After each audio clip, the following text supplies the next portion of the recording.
And yet, it's her biggest video in recent history. So what it began from was Ethan Klein started posting Instagram stories with Hassan clips claiming that he is platforming anti-Semitism, Hassan specifically. Now, a big focus of Hassan's content is being very pro-Palestinian. Ethan Klein meltdown. Do you have any idea how little that narrows it down? Sorry, you're right, Axel. And this is something that Hassan has been doing for years and years and years. He says about 10 years of public advocacy. Now, you can say what you want about Hassan. You can say what you want about Ethan. I personally like the secret third option, Sam Cedar. I'm a Sam Cedar stan, I fear. Has he ever done wrong? I don't know. Tell it to your mom. I don't care. I'm just kidding. I'm just kidding. But I do actually, I love Sam Cedar. She vouches. Anyway, that's my secret. She vouches for him. She just talked nice about a Jew. You know what he did? The Majority Report took the song we released, Only Ever Wanted, and ran it through a filter to make it sound bad, and then made fun of us for having bad music. It's okay, Tim. Let it go. Like, the dude legit is fake. Let it go, Tim. Mika's speaking nicely about a Jewish person. It's time to sit down and listen. And it wasn't him personally, it was his people. Tim. Your third option. People are like, oh, it's Hassan or Ethan. I'm like, Sam Cedar. Anyway, so he starts talking about. By the way, I love how. Not like other by girls. the way, a brave. I love how she really took a stance. Listen, to be honest, I'm with you, girl. We like Sam Shout out Cedar on the Sam. show. We love Yeah. Sam. I love Sam. Who is Sam? Who's Sam? Who is Sam? How Hassan essentially platforming anti-Semitism on the Twitch platform. I think a lot of this stemming from Frogan being his mod. Somebody who Ethan Klein hates because Gee, why? I wonder why. Frogan was tweeting about October 7th.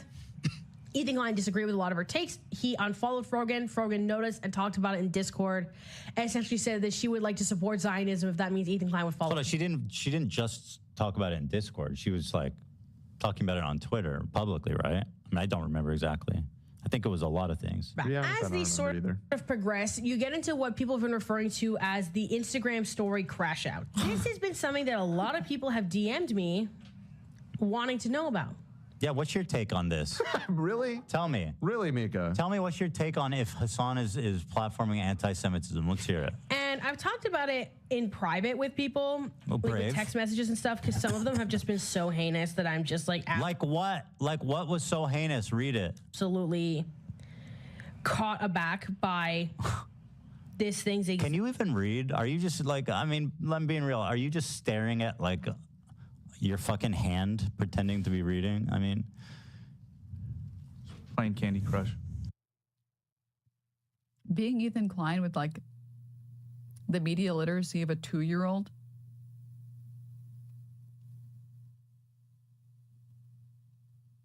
Is crazy.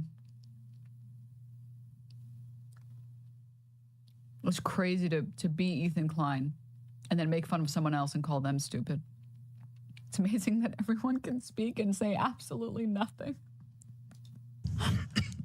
yeah, Candy Crush. like the existence of these posts. So one thing he focuses on is this one Yemeni teenager that Hassan interviewed, who Yeah, the one whose Houthi flag says "Death to Israel, curse upon the Jews." He's a great guy, great kid. Hassan claims is not a Houthi, who Ethan claims is. You guys are gonna love my section about this. Oh my God. That kid is fucking a straight up terrorist, bro. Straight up. You look forward to it. Look forward to it. It's gonna be fun. We're having lots of fun at home these days, guys. I think the more accurate Arabic translation is "I don't vouch for Jews." That's what it means. Oh, if you translate the flag, yeah. Okay. See, that's bad. That's funny. That's Yeah, funny. it's still bad. That's the bad one. Mika's not like You've that. got to vouch for Jews. She's dude. not like You got to. She should be on my side then. Is a Houthi, and then Ethan pulls up all these different posts and stuff, and then claims that. Point he's trying to make.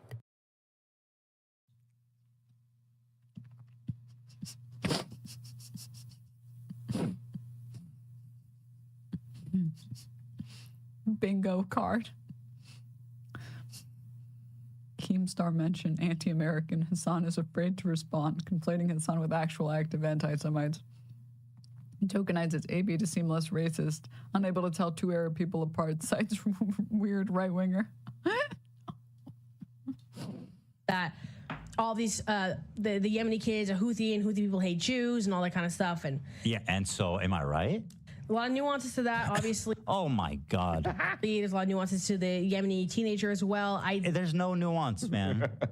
There's no nuance. don't want to really get into that because I think that would I mean, not in your smooth, useless brain. Your smooth, smushy, useless brain is no terrorist. It's a terrorist. It's a terrorist. Just started. Yemen came out of the ground and decided to kill all the Jewish people. That's how it happened. Oh fuck. take a lot more digging than It this undercuts my conversation I point want to significantly. Oh, Jesus Christ. have is I really requiring, like to go into and I that. think is something that I want you to be able to discern on your own. What? But there ends up just being more posts, right? So Ethan Klein does this show where he condemns this episode where he condemns Hassan, talks about all this proof that he has that he platforms anti-Semitism, and then Proof? I mean, I did share a lot of shit. I wish somebody would actually watch it, you know? starts saying many Jewish friends and family. I'll have this picture on screen too. Obviously, someone would actually many watch. Jewish Shut friends up, and family have Destiny. reached out to thank me for the show today. I want to thank them for their kind words. I encourage you guys to please check in on your Jewish friends. I think you'll be surprised the amount of anxiety, fear, and isolation they're experiencing, and how genuinely happy they are that you ask. Cheers and thanks you guys for watching. So Was that a problem? Why don't you Are wait you- and let are her you answer? not I can't defending watch Jews it. right I now? can't watch it. Fuck you, Ethan Klein. Because it's like someone's like about to tell you something and you pause it and be like, well, what is it then? When you mixed red and green, when you mix yellow and blue together, you get stop. What do you get? But you're gonna say green. Go green. Ah!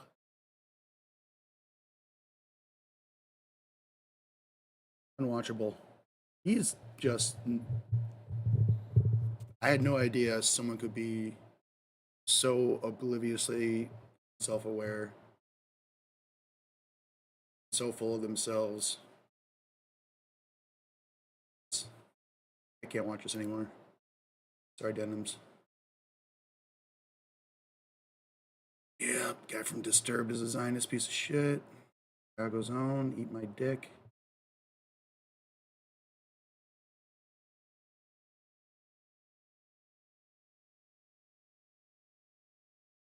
See how Elon's a fake gamer. Elon Musk.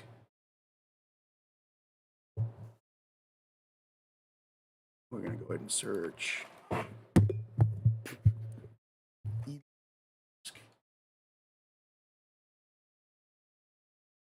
Path of Exile 2.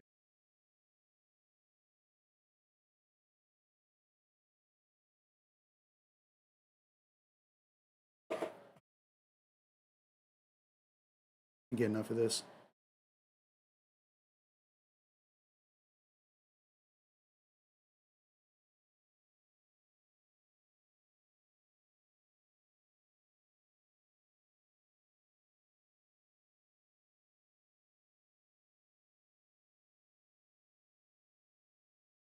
We're gonna watch Crip. Okay, let's All right, react Criparian. to Quinn Go. reacting to Elon playing his totally self-made character. Let's watch this. Oh, dude, 20 minutes, Jesus. Elon! I just want to see what level is this guy, and what league is he playing? Is he actually playing hardcore? All right, okay, scroll. Okay, so I'll add a little bit of context. So Elon, like the the near trillionaire Elon, be spending his time trying to mess with many world governments actively and currently. That Elon allegedly has been playing on hardcore in Path of Exile 2 nearly every waking moment. And they know this because in Path of Exile 2, there's a lot of API tools to search when characters are being played and how much experience they're getting and all that kind of stuff. And not only is he playing Path of Exile 2, he's playing on hardcore and is currently one of the highest level hardcore characters in the game. Totally his own character. Absolutely. What's that? Oh, yeah. And apparently the login data shows that he's playing from Asia. So he's also using a VPN to play through Asia while in the, not Asia parts of the world. Clearly, this is so legit, absolutely, totally real gameplay, normal behavior. All right. So with that context, I only saw a few seconds of this video. I don't actually know what happened. I just saw Elon's character bumping into a wall. Clearly someone who never played this game before. But okay, let's see. Rolling around. All right. Ooh, big juice. Huge juice. 2 T15 maps. An ID gear in his bag. Oh, he's going. Oh shit. Hoa gloves, bro. He must be. So these gloves give you absolutely. This is one of the most broken items in the game. It gives you lightning damage based on your int, but it gives it to you in such a huge amount. You literally can just punch your way and one-shot the hardest bosses in the game. So, and he's got 3 charms, which is also pretty crazy. I don't know if this is SSF though. Is it SSF? Trade League, right? Elon's maps. Elon's map.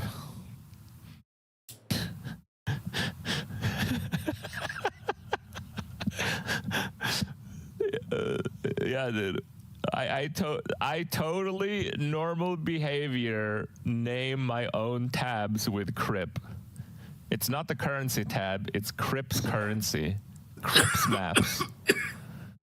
Totally normal behavior here, guys.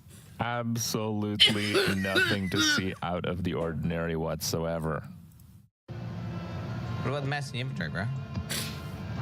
Wait, what? He's got a bunch of T16 maps. It's pretty crazy. What about the maps in his inventory? He's trying to click. Let's grayed out. Oh, he's trying to do the map that's not in the chain. So if you're not familiar, you have to chain your maps. The ones that are green are completed. The ones that have a bright glow are the ones that you have to click on to do, which are connected to the green ones. So he apparently clicked on this a few times. He's not played this before, has he? I don't think he has played this. He's not played this game before, has he? He's 100% getting piloted. He has what? He's got the maps in his inventory. He went out and grabbed a map. So when at level 96, has died at position 20 on the ladder. So it's really tough. That would have taken a long time to get to level 96, and that player would have been very good. And someone, like the game, actually mentions, when people die on the hardcore ladder. Excellent. Or this one. Wait, what the hell? Wait, there's no. He was just clicking a map repeatedly trying to access it, and it was clearly not. He was not eligible to enter that map. But let me see his character. I can't find a public profile of the character. Damn. Wait, what? And he's going into the map with a full inventory right now. Nah, dude, that was giga sus. And he's got this map tab called Elon's Maps. Who refers to their maps in third person? I will put you down. Yeah, yes, this is Quinn's maps. Why would it be Elon's maps? That's right. Why would they be bro? Why would they be Elon's? Who has a map tab called your own name's maps? Oh my god, dude. Some people are just better. Okay, they have to remind themselves. Every time I shoot on a stream, he just sits there AFK with loads of background noise, talks about AI, and then Dogecoin, and then he logs out. Make sure I'm paying attention here. Hard level. He's going to a level. He's calling it a level. You just click the map device again. Is he trying to go to Fortress again? You've already opened it, bro. Dude. He doesn't know to click on the portal. There's no way you get to in-game like this with this character, and you're just doing this. Just click the portal, bro. Sorry, there's literally no way. Okay, I mean, unless he's stoned as fuck second right attempt, now. he clicked the portal. So what I'm doing here is just boosting my shield before battle. His shield. By meditation. So that little meditation before battle is always good. boosting my shield before battle. It's energy shield, you know, or nitpicking maybe. Okay. You know, that sounds like, you know, how to play the character. Step 1, use meditate to boost your energy shield. Okay. What's step 2?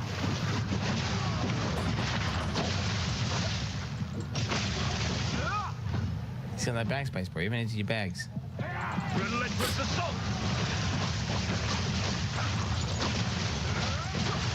Man, I am going just. I don't believe his default class now. I don't believe his default character. I think he's got his default completely piloted, bro. I think the same thing with the PoE.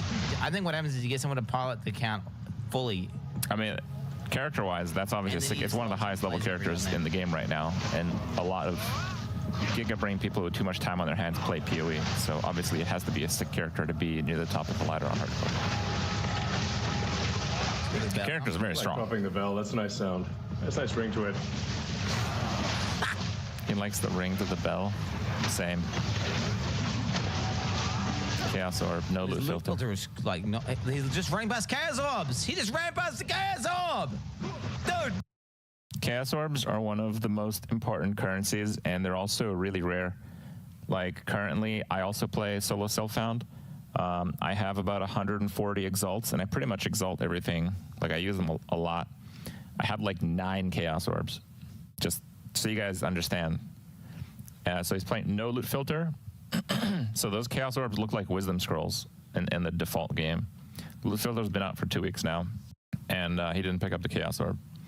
Again, if he was playing on this character from the ground up by himself, you know, let's give him the benefit of the doubt. We haven't seen the rest of the video, right? Benefit of the doubt. He would have played like thousands of maps at this point, okay? I just want you guys to understand, this is one of the highest level. Fucking love this shit. The internet today just posted something. Watch it. It's Weekly Weird News, and it's the first one in nearly a month, so there is a lot to cover here today. And that's on top of the ongoing crisis here in LA, where we've still got multiple large wildfires burning in different parts of greater LA that have destroyed thousands of homes and businesses and have severely strained both public and nonprofit emergency response services. It has been a crazy week, and it's going to continue to be crazy with the Santa Ana winds that kicked this all off returning for round 2 a couple of days from now. Yeah, it's... Here we go. I really hope that it gets a little bit more contained. I know the Palisades fire is continuing to spread. They got about a day and a half to really contain this as much as possible before it again gets worse. To all of the credit, if you looked at the maps today or even looked outside, the amount of air support today alone is astonishing. Well, we're no longer in a red flag zone. Yeah, which is great. nice. Yeah, that's nice. The air was actually, I think our air quality was 85 today, which is still very high. Not great, not terrible. But you could go outside. But it has also been really heartening that in the midst of all the typical shitheads politicizing this situation and muddying the waters at every opportunity, here in LA on the ground, people have really stepped up to help each other out. And also people from outside LA.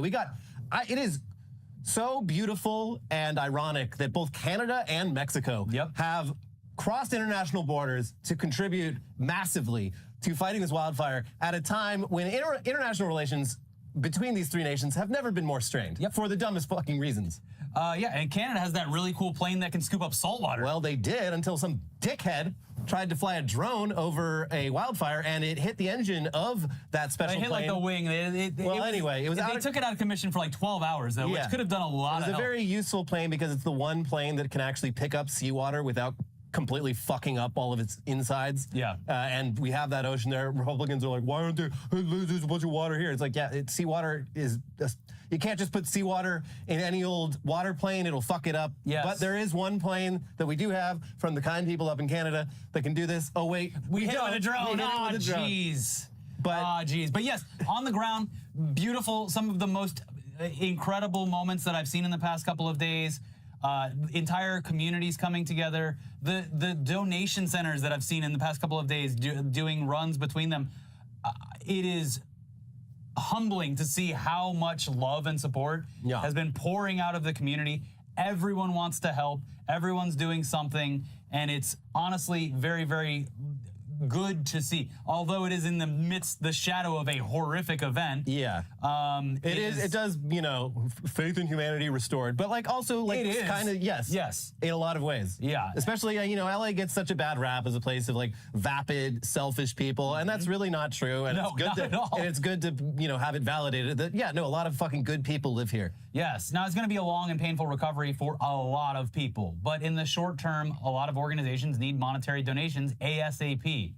And if you want to donate to the LA Food Bank to help feed the people who've just lost everything, and here's the thing about the LA Food Bank, is if they have an overabundance of donations, guess what? People are still going to get fed after this wildfire. Yeah. Because they need donations year-round, but right now in particular. Yes, so we've chosen the LA Food Bank. We, of course, have been supporting, there's a lot of stuff out there that you can support in individual basis for families in need. We've chosen the LA Food Bank as kind of a catch-all, as best we can do while raising money on YouTube. There were only a few options for through the YouTube giving portal, and we decided on the LA Food Bank. Yeah, so in addition to that, please, of course, give whatever you can to the LA Food Bank. We really, really appreciate it. We will also leave a link down in the description below to a master list of GoFundMe campaigns for people who have lost their homes. And we got to be honest, it is a heartbreakingly long list. I started scrolling, and I was like, holy shit. The this first is a time, lot. and it wasn't even the completely updated one. The first time that I saw this list and started scrolling, it broke my heart looking at it. Now, the good part about this list is that it is consolidated into one place. You can learn a lot about these families who have lost homes and donate to them and contribute directly. The good thing about this list is at the end of the list, it's an updated list, so the goals that have been met are propagating at the bottom, and that is very heartwarming to see. So it's a tough list to look at. If you can help, that's going to be in the description. But really, if you do want to have like a broad stroke kind of thing, LA Food Bank, you can click right below. It's very easy. If you are able to help out via donation, that is how you can do all of that. But on to the news, because the news never stops. Trump hasn't even taken office yet, and everything is already so goddamn stupid. And I'm worried. It's scary. Still worried. It is scary, but it's also very stupid, which is a real hallmark of fascism. And just to refresh everyone's memory on what fascism is, the preeminent scholar of fascism, Robert O. Paxson, said the following in his book, The Anatomy of Fascism. The moment has come to give fascism a usable short handle, even though we know that it encompasses its subject no better than a snapshot encompasses a person. Fascism may be defined as a form of political behavior marked by obsessive preoccupation with community decline, humiliation, or victimhood, and by compensatory cults of unity, energy, and purity, in which a mass-based party of committed nationalist militants, working in uneasy but effective collaboration with traditional elites, abandons democratic liberties and pursues with redemptive violence and without ethical or legal restraints goals of internal cleansing and external expansion. Man!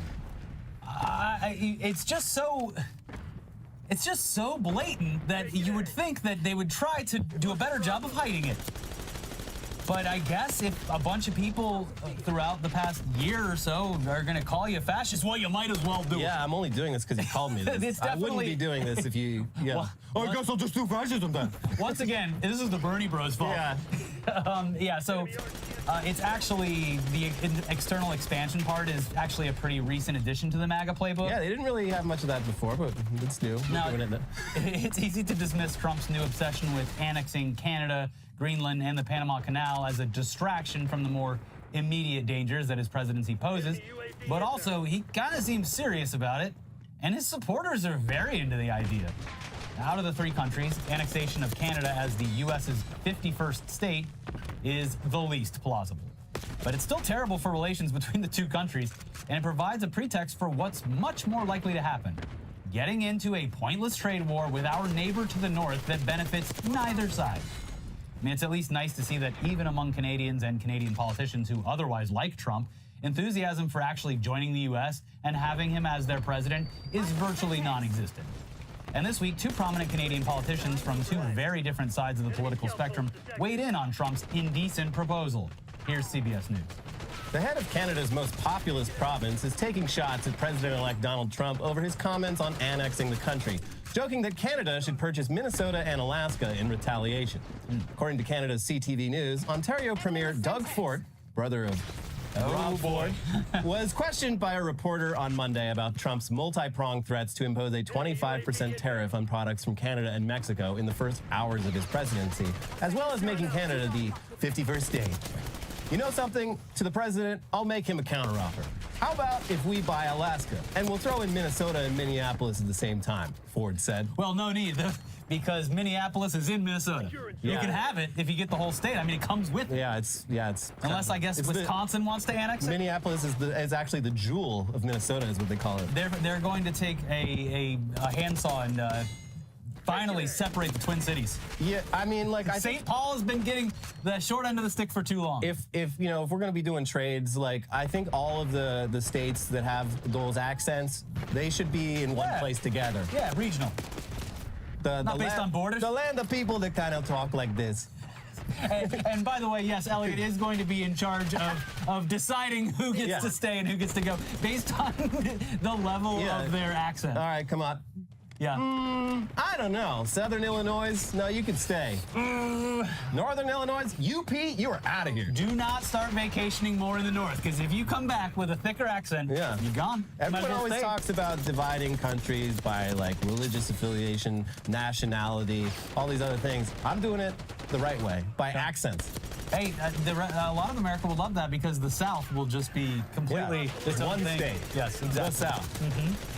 Anyways, here's the National Post with a different counter-proposal. Amid repeated pledges by U.S. President-elect Donald Trump to annex Canada, Green Party leader Elizabeth May has jokingly resurrected a decades-old proposal for British Columbia to form Cascadia, an independent nation with the Pacific Northwest states of Oregon and Washington. She first suggested California join Canada before mentioning Cascadia. You think we want to be the 51st state? Nah. Maybe California would like to be the 11th province. How about it? California, Oregon, Washington, she said. Have we got a deal for you? Free healthcare. Universal free healthcare. No more one-year-olds who suddenly fall off the Medicaid list and their parents are in the news because they're trying to do a GoFundMe to get their daughter to a doctor, May told a Parliament Hill press availability last week. She also pledged safer streets, strict gun laws, and free abortions, and said that if the United States allowed the secession of its West Coast, it would get rid of all these states that always vote Democrat. The idea of an independent Cascadia has been dwelling on the fringes of BC politics for decades, with the Cascadia flag being a not uncommon sight for car bumpers on both sides of the border. It's a pretty cool flag. It's got a pine tree in the middle of it, and then some colors. I think it's like green and purple or something. But we're not part of that. I mean, we could be. Maybe we could present an offer, but BC, Oregon, and Washington, that's the Cascadia dream right there. Yep. Trees, earthquakes. We got it all, baby. Fish. Too much rain. Yeah. That's not us. Maybe like Humboldt County, the hat of California that everybody forgets is there. Well, not everybody. Conservatives are very upset right now about that fish population up there, Elliot. Yeah. Too bad we had to save those fish. Could have saved all these homes. Stupid. I wonder if the conservatives are going to run into the issue of a large portion of their voter base being super into the outdoors and actually knowing what happens if you do save a certain ecosystem to the rest of the surrounding area. Because that's a lot, for better or worse, that's a lot of conservatives. I mean, the conservation was a conservative idea in the first place. They'll get around to it. Teddy Roosevelt and the Sierra Club, they're like, hey, we like being outdoors and camping and doing manly stuff, hunting, all that shit. We should protect things. We should protect it because, clearly, even 100 and some odd years ago, they were like, clearly, we're not doing a good job at that. Yeah. They'll come around to it. They'll figure it out on their own and then be like, yeah. Anyway, I think we should just have a professional sports style draft where U.S., Canada, and Mexico get to pick which states they get, and then after a certain amount of time, certain states get free agency, and there's a salary cap, and we can have a lot of fun with it. We're gonna run the country like it's the NBA. Change the three countries, the roster changes every couple of years, and it's okay, well, California's part of Mexico now. Yeah. All right, let's see what happens. See if it works. Could be fun. It's exciting. Anyways, as silly and unlikely to actually happen as that whole situation is, Trump's desire to annex Greenland is a bit more worrying. Greenland has always been an odd situation politically. It's not exactly a country, but rather an autonomous territory of Denmark, which is over 1,000 miles away, and most of its residents aren't Danish and don't speak Danish. It's kind of similar to Hawaii in that there's, definitely benefits to the arrangement, but a lot of the indigenous population is still pretty pissed about colonialism, understandably, and would prefer independence, either full independence or greater independence. So it's no surprise that there are people in Greenland who are at least somewhat receptive to the idea. And this week, Trump's son, Donald Jr., traveled to Greenland with Charlie Kirk. Oh my God. Real dream team to go and promote the idea of American Greenland. And based on footage that they've shared from their trip, it looks like Greenland is all in on MAGA and cannot wait to be a part of the new, greater United States. I mean, just look at all those red hats. They love it. Now, to be fair, in just about any foreign country, you could probably find a dozen or so people bizarrely obsessed with Trump. And it was easy to dismiss this stunt as just that. Putting all the MAGA weirdos in Greenland in one room to give the false impression that Greenland wants to be part of the U.S. But actually, it turns out that this was even more dishonest than that, which is hard to believe. Here's the New Republic. The trio's presence on the island and myriad photo ops with local residents was not taken well by some of Greenland's politicians who slammed Don Jr.'s visit as a stunt to make the territory appear open to U.S. governance. Luke Linge, the chair of Greenland's Parliamentary Foreign and Security Policy Committee, told Politico that the territory wants its own independence and democracy. Linge also warned the United States not to invade the nation, which is largely composed of indigenous tribes, in light of its historical treatment of Alaska's indigenous population. Greenland is not for sale and will never be for sale. Aja Chemnitz, another member of Greenland's parliament, told NBC News. But some of the behind-the-scenes details of the pro-Trump expedition are even worse. Danish media reported Thursday that a series of photos featuring Kirk and Greenlandic residents in MAGA hats was staged. The MAGA cohort reportedly rounded up homeless people from the area, including one person from under a bridge, promising them a meal at the Hotel Hans Agedi in exchange for their participation in the pro-Trump photo circuit. Videos of the trip that circulated on X described the Greenlandic participants as the local community in Nuuk. But several local sources that spoke with DR News described the photographed individuals as homeless and socially disadvantaged people who are often outside the supermarket directly across from the hotel where the Trump event was held. All they have to do is put on a cap and be in the Trump staff's videos. They are being bribed, and it is deeply distasteful. Tom Omtoft, a 28-year-old resident of Nuuk, told the Danish news outlet.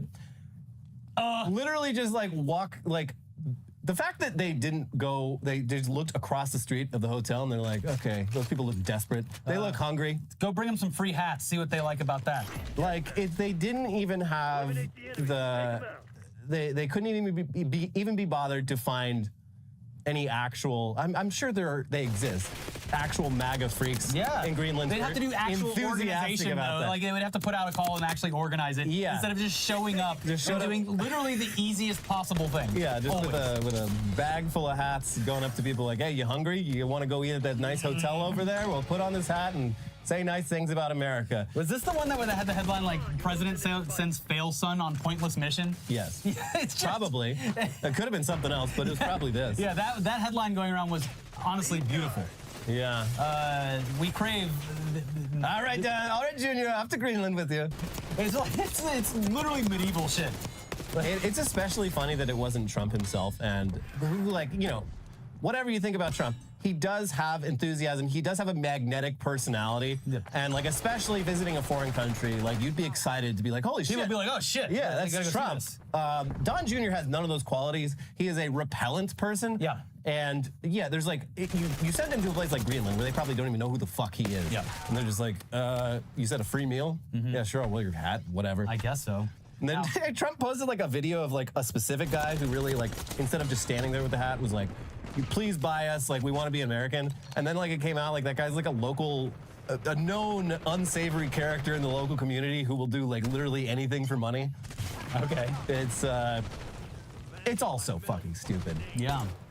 It's not surprising though when scummy people do scummy things. But I mean, this is pretty scummy. And your average Trump voter will never hear about how he bribed a bunch of homeless people with a free meal to have them put on a MAGA hat and beg America to buy Greenland. They'll just see the footage and think, wow, they really want us to buy them. Clearly. They're manufacturing consent not only for buying and annexing Greenland, but also for potential military or other coercive measures to achieve that end, which would be pointless, by the way. We already have a military presence in Greenland, and it doesn't sound like it would be much of an issue to increase it. And the argument that Greenland has lots of natural resources also doesn't hold much water, considering they're very happy to take offers from international mining companies to come over and drill, baby, drill, as long as Greenland is properly compensated. The U.S. is already a vast global empire when it comes to our military bases, and this push to take over Greenland is based on a childish 19th century understanding of geopolitics, where you look at a map and ask, why Greenland not part of America? Why America not take Greenland? Why not America get new state? If this was a grand strategy 4X game, like the many ones that I play, I would not stop conquering the lands around the United States around turn 100. That shit would be all mine. All right, well, there you go. My army is bigger. There you go, folks. And also, yeah, of course, as we mentioned earlier, it's just very fucking rich that, like, all of this is happening, and in the midst of all of it, Canada and Mexico are doing whatever they can to help us. They're really stepping up. Yeah. In a very cool way. Yeah, well, it's stupid, but nonetheless, it is catching on with our era's top thought leaders. For example, why stop at Canada, Greenland, and the Panama Canal? That's what Joe Rogan and Theo Vaughn want to know. From the Hill, podcaster Joe Rogan floated the possibility of the United States annexing Mexico after taking control of Canada, an idea President-elect Trump has suggested his administration could pursue. Do you think that they'll take Canada in to be the 51st or 52nd state, whichever one it is? Rogan was asked by Theo Vaughn, another popular podcaster and internet personality who apparently doesn't know how many states we have. Here's what I think. I think we take Canada, and then we go right into Mexico, Rogan responded. Vaughn exclaimed in agreement, let's fucking go! Everybody keeps sneaking over. How about we just let them stay here? Rogan continued. Just like, how about we go into that? How about what I said? How about instead of trying to, like, let all the bad stuff in, how about we make this, like, totally lockdown safe and then expand safety? Expand it. But you got to do it without stripping people of their rights. Rogan separately published an Instagram post Tuesday displaying a screenshot of a Truth Social message from Trump saying, many people in Canada love being the 51st state. I say we let Mexico in too, Rogan commented on Trump's post. God!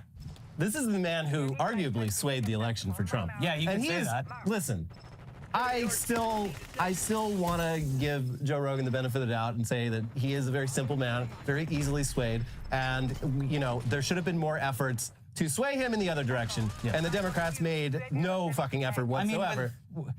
This is because it is just him and Theo Vaughn shooting the shit. Yeah. They're not serious about this. They're just having a conversation about the news. Also, they're very influential people. Yes, that's the exact problem with it. Is that people are hearing this and it is backing up their fucked up ideals. Yeah. It's just very funny that, like, priority number one, keep the Mexicans the fuck out of the United States. Nope. But priority number two, maybe we would make all of these people in Mexico American citizens. What happened to the fucking wall 4 years ago, motherfucker? The billions of dollars that we were going to spend putting a fucking wall between. Yeah, I don't know. It's like your desire to see the American borders get bigger on a map trump your any other desires. No, he really any logic behind it. They just need to give him that Sharpie where he just draws a bigger map. Yeah. And then he'll be happy. It's the jangling keys effect. Like, be like, yeah, we own Greenland now. It's crazy, right? And then he can just move on to the next thing. Ugh. Anyways, it really does seem like it's just two dumbass girls talking at each other and saying, exactly. I love that tweet. It comes in handy more and more often these days.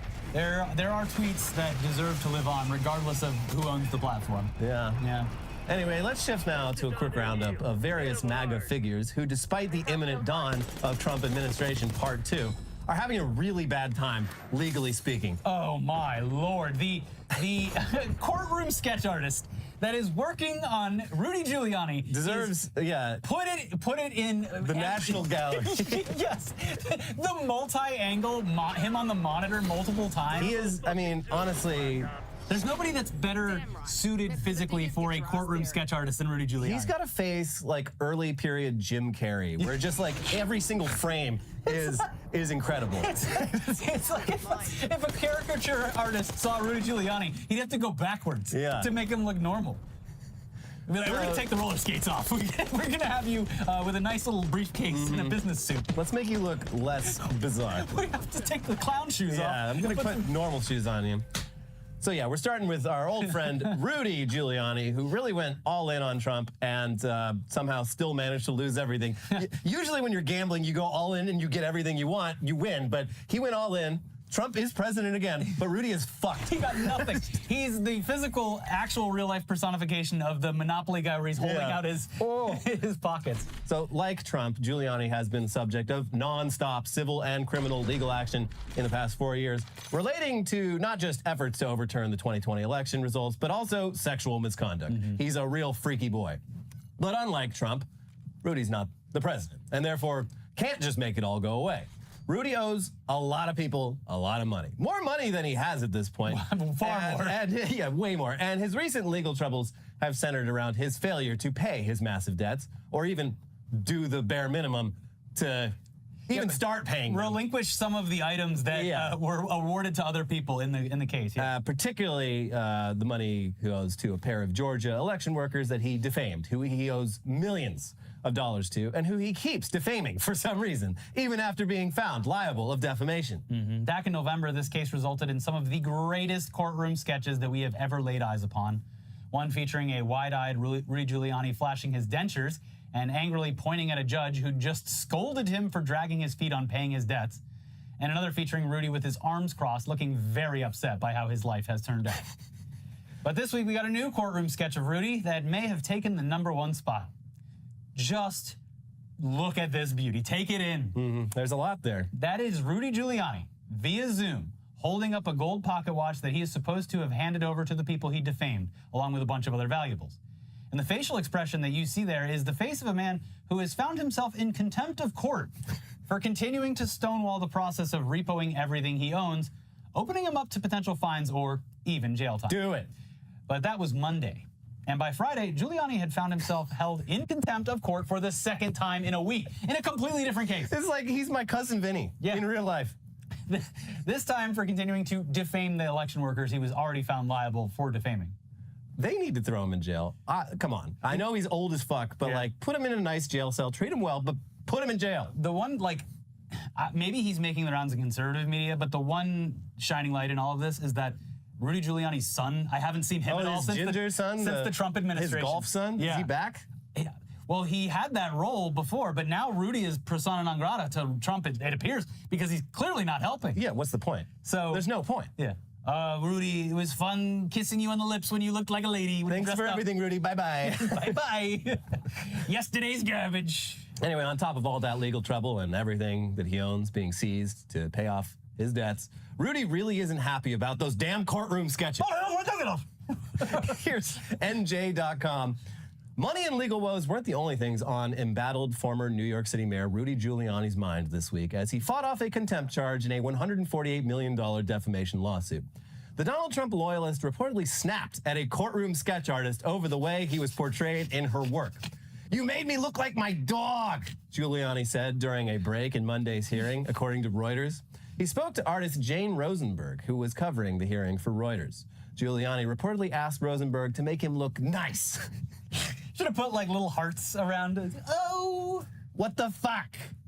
Why you? That's not what I look like. I'm a very handsome man. You drew me like my ugly, disgusting dog that I love. I look like a real freak. Wide-eyed, big old teeth, gesticulating wildly. My disgusting animal. You make me look like my disgusting animal, who I love. I don't even, listen, I did try to Google like Rudy Giuliani's dog. Photo of him holding it up by the ears. I found him holding up a few different pictures of him holding up various dogs over the decades. But I don't know if those were his dogs or just people's dog. You know, you bring a baby to an election event, you bring a little dog to an election event. I don't know if he even has a dog. Yeah. Well, you would know because it's ugly as fuck. Got to be uglier than him. I mean, some people love their ugly dogs. And God bless him. I mean, I guess Rudy Giuliani. There's no such thing as an ugly dog.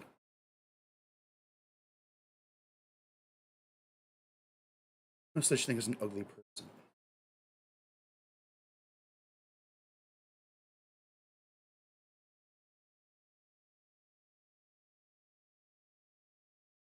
Ugly is not. Giuliani does too. Yeah. that he's aware of how ugly it is because he said that the artist made him look like his ugly dog. Yeah, well, Rudy, now you're America's ugly dog. That's right, buddy. Meanwhile, in the world of Trump sycophants with tremendous legal troubles, we have the Pillow Man, Mike Lindell, who got fabulously wealthy off making pillows a culture war issue and then blew it all up by refusing to stop saying that the 2020 election was rigged. Both of these guys had it fucking made in the shade. Yep. They could have sailed off to the sunset and lived out the rest of their lives in luxury, but they just couldn't help themselves. No, they are the meme of the guy, like the soldier covering Donald Trump with the guarding him from everything. And guess what? Much like every other person in this guy's very long life, they have been tossed aside completely. Yeah. Persona non grata. In fact, it appears like Trump is disgusted by them. He's disgusted by everyone. Yeah. He's disgusted by Elon. And the way it's worked out with these other people is, I think, a preview of how that shit's going to work out. The money issue does complicate it a bit. Yeah, if you look at the time frame, I know it feels like it's been a long time now because we're living in it, but like Trump was really good friends with Mike Lindell for a lot longer than he's been friends with. They were buddies. Elon They Musk. would appear together. He was a close confidant. He's just moved from the conservative pillow to the conservative fucking dumpster truck on wheels. Yep. So anyways, like Rudy, Lindell's life is now a hell of his own making. And he owes an absurd amount of money to multiple voting machine companies for defaming them. And adding insult to injury, he also owes $5 million to a guy who proved him wrong in a Prove Mike Lindell Wrong contest that Mike Lindell organized. And adding even further insult to injury, we've got this from the past week via USA Today. A Minnesota judge ordered 2020 election denier Mike Lindell's company, MyPillow, to pay DHL, a global packing delivery service, nearly $778,000 for unpaid bills and legal costs, according to court records. Hennepin County Judge Susan Burke decided December 30th to award DHL the massive sum, which additionally includes more than $48,000 in interest and over $4,800 for the delivery service's legal fees, the judgment obtained by USA Today reads. DHL sued MyPillow in September over $800,000 in unpaid bills, which it said Lindell's company did not pay within 15 days of being billed, thus violating its contract with the delivery service, the original complaint reads. The two companies initially settled in May 2023, with MyPillow agreeing to pay DHL $775,000 over 24 monthly installments beginning in April 2024, according to the complaint. Despite the agreement, Lindell's company only paid a portion of the settlement, which was just under $65,000, the suit says. DHL notified MyPillow with a written notice of default of payment on July 2nd, and then the delivery service sued Lindell's company for the $800,000 plus interest and attorney's fees, the suit reads. What's crazy about this is, like, this is a bill that he needs to keep his company operating. Yeah, no, and yet he runs a fucking direct mail sales company. And yet this bill is what? 0.1% or less peanuts than compared what to his he revenue. owes to what he owes to Dominion. Yeah. But also, I mean, like, the craziest thing about this guy is that he was getting fucking filthy rich off these fucking pillows for several years there. Yeah. And he could have at any point retired and never worked again and had the most luxurious retirement life you could have ever asked for. Instead, he was like, Donald Trump needs help, and I'm gonna be the guy that helps him, and I'm gonna be the guy, the first guy ever that Donald Trump has awarded with his friendship. I'm gonna be first buddy. Yes. Yeah. I just love that, like, he's like, okay, I owe, like, literally billions of dollars to multiple voting machine companies, so we gotta sell a lot of pillows. Mr. Lindell, DHL is asking for payment for all of the pillows we're shipping. Mm-hmm. No, just ignore it. Don't give DHL any money. No, I had to give. They know I'm good for it. I've had a beautiful relationship with DHL for many, many years now. I just paid. Don't worry, the money's coming in. I just paid $50,000 to the hacker known as 4chan for information that will lead me to the authorities who corrupted the voting machines. Yeah, and like, I guess it's not surprising. I have never run a business of that size. I didn't know that when you're shipping enough products, you can just tell the company handling your shipping, like, just bill me later. We're good for it. Yeah, I think after a while, the relationship, like, they're probably like, okay, I mean, he is good for it. Yeah.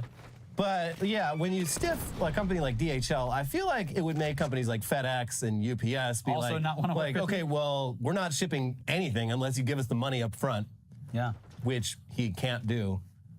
Well, here's the thing: the way this process needs to go, we wait patiently for Canada to annex Minnesota. Yeah, and then he pays Canada. Yeah. And then his punishment, because to him that would be punishment. No, I don't want to be Canadian. Oh, I'm Canadian, and I can't say anything because I got the accent.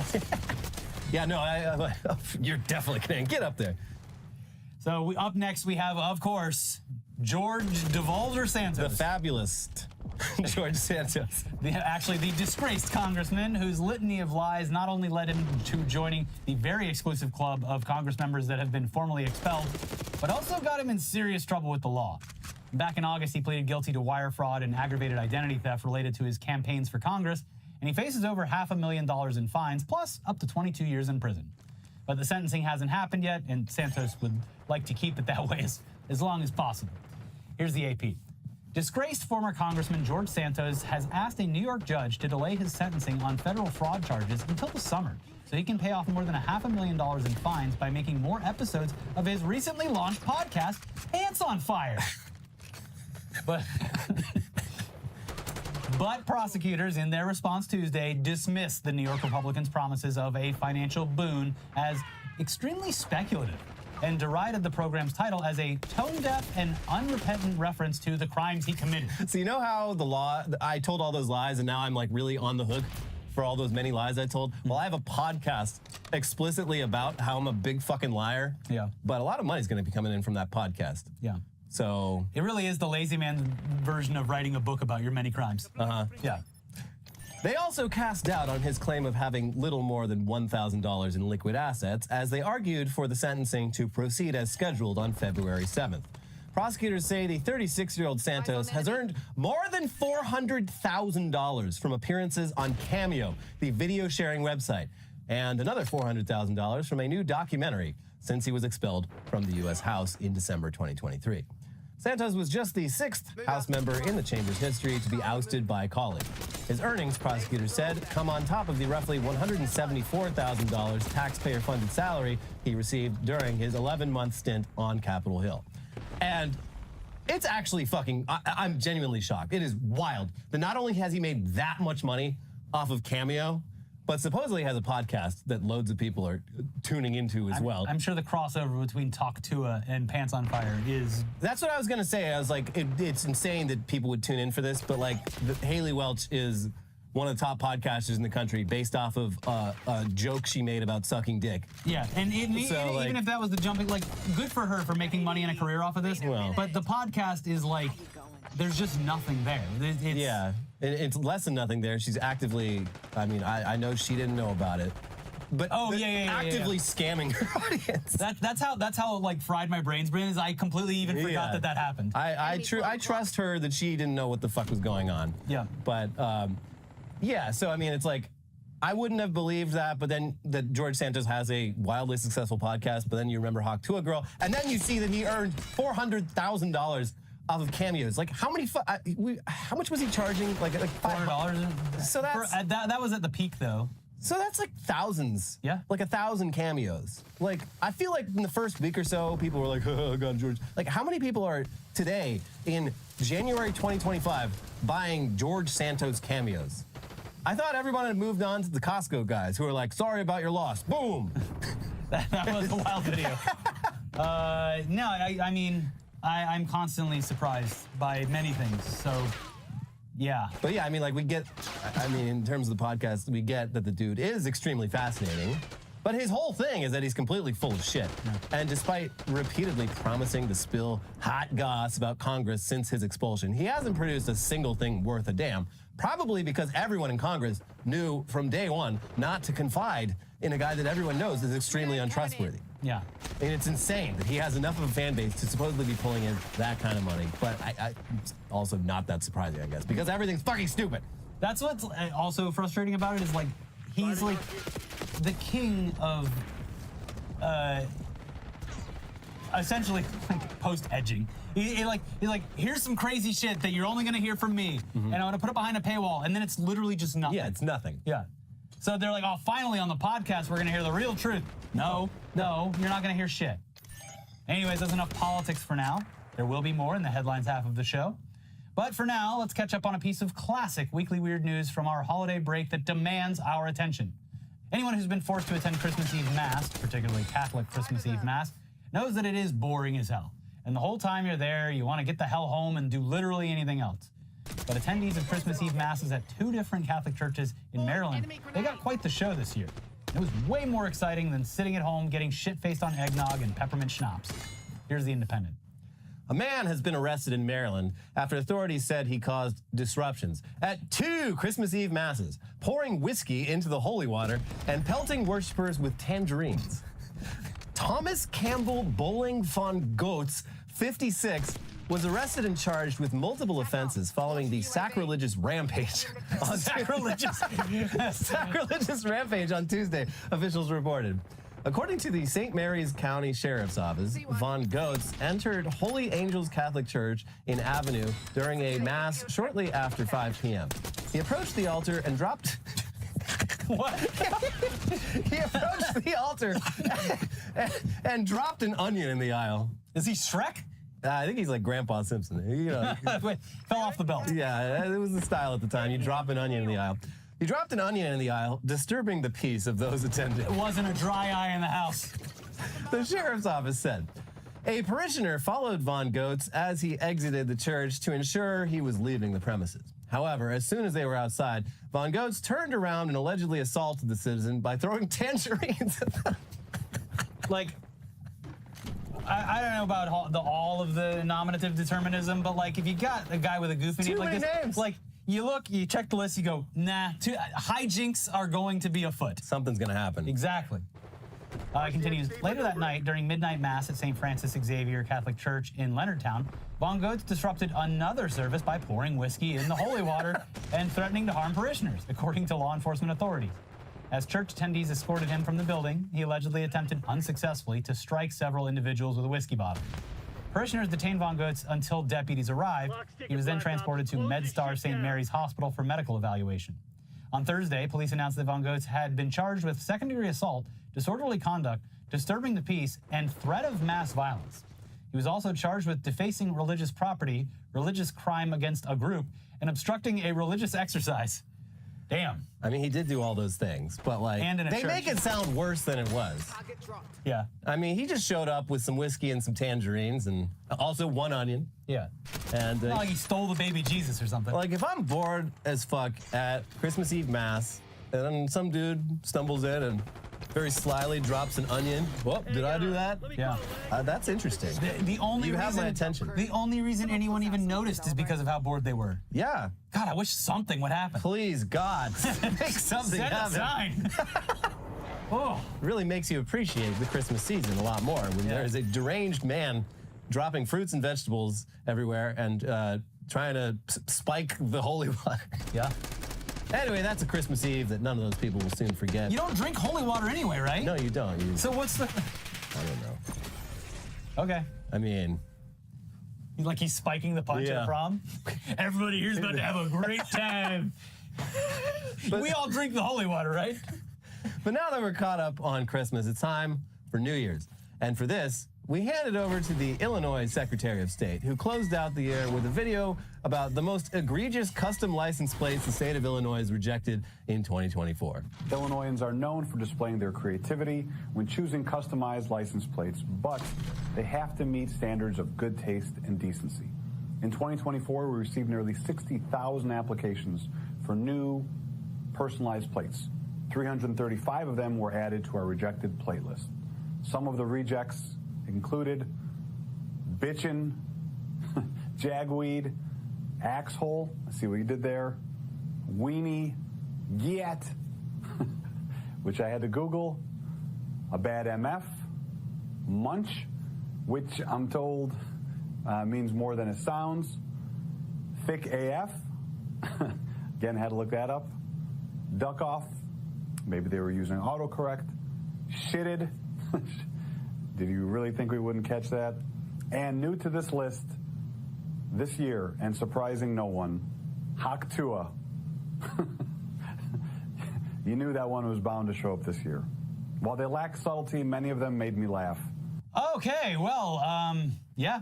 Those make sense. Well, you've got an extra large headlines half of the show coming up to accommodate all the weirdness from the past 3 weeks. But before we get to that, it is time to let you know this episode is sponsored by Turtle Beach.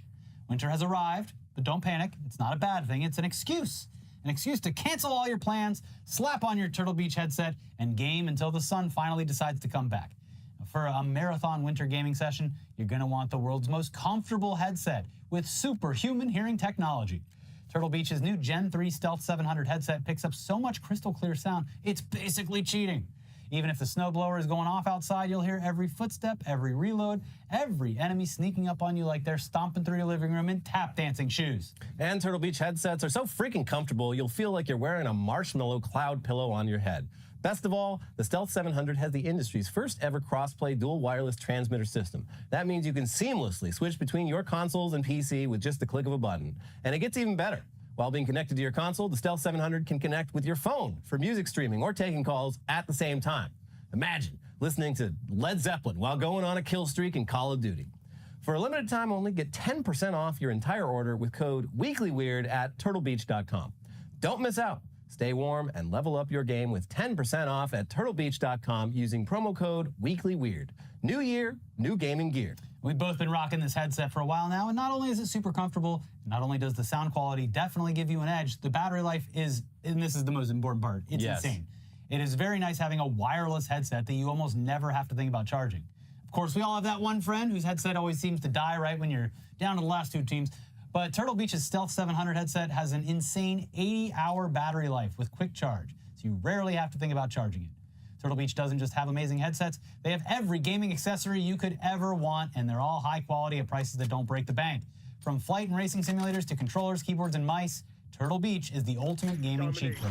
It's time to spend that Christmas money on something you will actually love and use. Head to turtlebeach.com and use code WEEKLYWEIRD, all one word, for 10% off your entire order. That is 10% off your order at turtlebeach.com with promo code WEEKLYWEIRD. And this episode is sponsored by HelloFresh. With HelloFresh, you get farm-fresh, pre-portioned ingredients and seasonal recipes delivered right to your doorstep. Skip trips to the grocery store and count on HelloFresh to make home cooking easy, fun, and affordable. That's why it's America's #1 meal kit.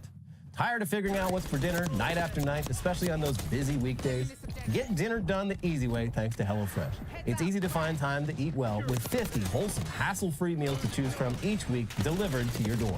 HelloFresh's 15-minute meals are done in just 3 simple steps so that you can eat better this year without all that hassle. Those ones are our personal favorites, and it's always a pleasant surprise how delicious a meal can be with just 15 minutes of prep and cooking. Yeah, so some recent 15-minute meals that I've enjoyed were the creamy chicken sausage and tortelloni soup and the one-pan pork stir-fry tacos. Very easy to make and very tasty. Get up to 10 free meals and a free high-protein item for life at HelloFresh.com/WeeklyWeird10FM. 1 item per box with active subscription. Free meals applied as discount on first box. New subscribers only. Varies by plan. That's up to 10 free HelloFresh meals. Just go to HelloFresh.com/WeeklyWeird10FM. HelloFresh, America's #1 meal kit. All right, now it's time for the weirdest, craziest, wildest headlines from around the world, starting with... Stressed Amazon driver abandons 80 packages in Massachusetts woods during holiday shopping rush. Holiday shipping rush, sorry. Yeah. But I mean, listen, I feel that. This guy's this guy's awesome. Yeah. Because that's the only sane response to working as a fucking Amazon delivery driver right around Christmas. In Massachusetts, in Massachusetts, where it's like cold as fuck. And yeah, like anyone doing deliveries the week of Christmas are the real troops, and we should be thanking them all for their service. And this guy, he was like, you know what, fuck this. What? This is insane. What am I doing this for? He literally did a crash out. I am not making enough money per hour. So he just like went in the woods, dumped his bags there. Someone later found them and was like, has a crime occurred? And they were really confused by it. And then this guy just like went to the cops the next day. He's like, sorry, that was me. I crashed out. I got a little stressed out. Yeah. And I decided that's enough for one day. I'm going to hide these in the woods and come back for them later. I was keeping them safe. I'm good now. I needed a little me time. I was keeping the packages safe from a guy who was losing his mind. Yeah. Yeah. So, I mean, I'm assuming this man was reprimanded or lost his job, but he came to Amazon, so I would assume he came back for the packages. Yeah. Well, moving on. Watch. Russian air defenses shoot down Santa Claus in Christmas video. It's a great video, too. They got, like, They got like a Russian actor as Santa Claus, like doing his America impression. But like clearly it's a Russian guy trying to do American English.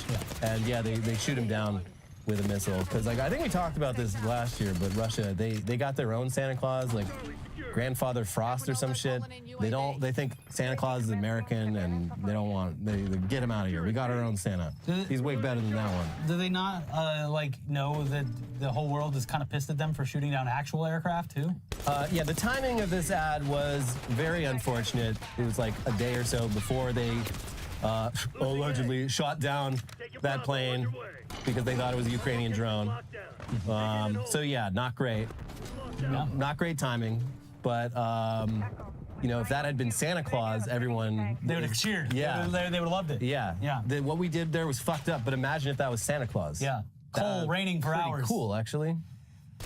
LA man nearly misses flight as self-driving Waymo taxi drives around parking lot in circles. Ah! Please help! Help! I have a with flight the added ticket. stress of the flight, yeah. Yeah, I mean, it's already stressful enough going to LAX, whether you're driving there or in a cab. Stuck in a car that has no driver that's going in circles, it definitely has to be stressful. Yeah, he was literally like at the airport in the lot where they're supposed to like, or in a lot near the airport. He had to call the company. He's like, what is going on? Please make this stop. And it took like 10 minutes before they were able to do some over-the-air We're going to give you $8 in credit. But yeah, very stressful. Wouldn't want to be that guy. But also, I refuse to get in one of these fucking taxis. They got him here, they got him here now. They got him here. They're coming over to this side of town too. That's what I'm saying. I've seen them in like downtown, they're in Chinatown and stuff. And listen, from a distance, I'm actually pretty impressed with how well they work. But I still will never, ever step inside one of those. Not only from my like just disgust for these clankers, but like, but because I respect the American working man and woman. Okay, yeah. And I don't want to take food out of their babies' mouths. The drone that you just had deliver your fucking food crashed into one of the firefighting planes. I know. Well, I needed that Chipotle burrito so badly. Great.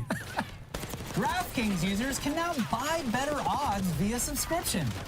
You know, this has been a fun experiment the last couple years, and I was excited about it. I was like, you know what? It is kind of stupid how regulated gambling is. What harm could there be? Let's just open the floodgates. If we deregulated gambling, like, you know, what if I just want to do a little bit of gambling? And clearly, I and a lot of other people were dead fucking wrong because this is the most degenerate fucking shit. And it's been completely normalized. Not only like is this just preying on your average person and gambler, but preying on people and giving them the hope that this is going to solve their problems and make their bets like guaranteed. You know all those bets that you've been making? What if you paid us $20 a month so you get better payouts for the few ones that you actually do land? Also, I would assume, if I'm like the devil CEO or whatever, I would assume that instead of doing pretty much anything else, they're just going to make the odds worse for the people who aren't playing. And the odds aren't paying. And the odds for the people that are paying for the subscription are what the original odds would have been in the first place or something. Speaking of this nation's degenerate new addiction to gambling, did you see that they're doing bets on Polymarket for like when the LA fires will be fully contained?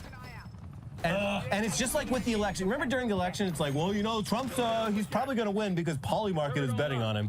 And I mean, I guess they ended up being right, even though that was like completely useless as a data point. But now they're doing like, well, you know, it looks like the fires will probably be out by Monday because that's what people on Polymarket are betting on, based off just vibes. Also, like, I'm sorry to immediately go to this point, but like, it's really fucked up because if you have a bunch of desperate gamblers out there who have money on the line, that you might find people that are desperate enough to keep these fires going. Yeah, that's something a lot of people have pointed out, is that maybe we shouldn't be betting on fires. Yeah, natural disasters. It's very easy for someone with money on the line to affect the outcome.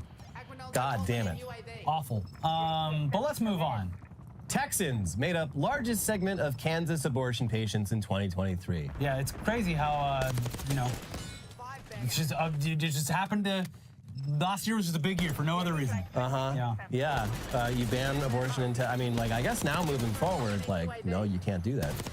You can't cross the state lines. We will track your data and buy the data from data brokers and prosecute you to the full extent of the law.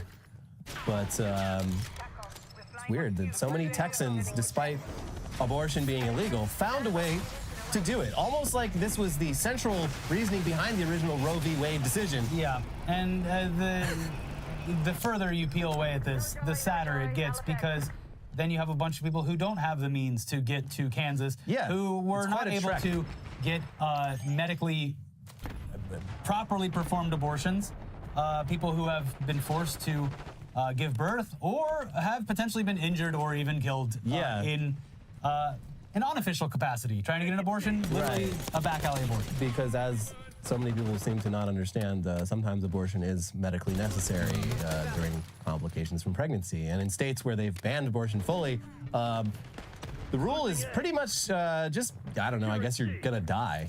Yeah, to the point where, we can't like, help you. That would be illegal. Doctors are at the very least second and third guessing procedures that they would have normally done without even thinking. Yeah, because now it's like, they're on the line. Do I, you know, normally I would just say, yeah, but now I got to think about whether I want to go to prison for fucking murder. Yeah. It's great. Flu surges in Louisiana as health department barred from promoting flu shots. Yeah, the health department cannot promote flu shots. It's insane. And this was leaked. It's not like an official published policy, but basically the governor's office of Louisiana was like, I know you're the health department, but you got to stop promoting like vaccination. People are getting upset. Any and all vaccination, because that's a matter of personal choice. So I don't know, promote like not coughing on each other.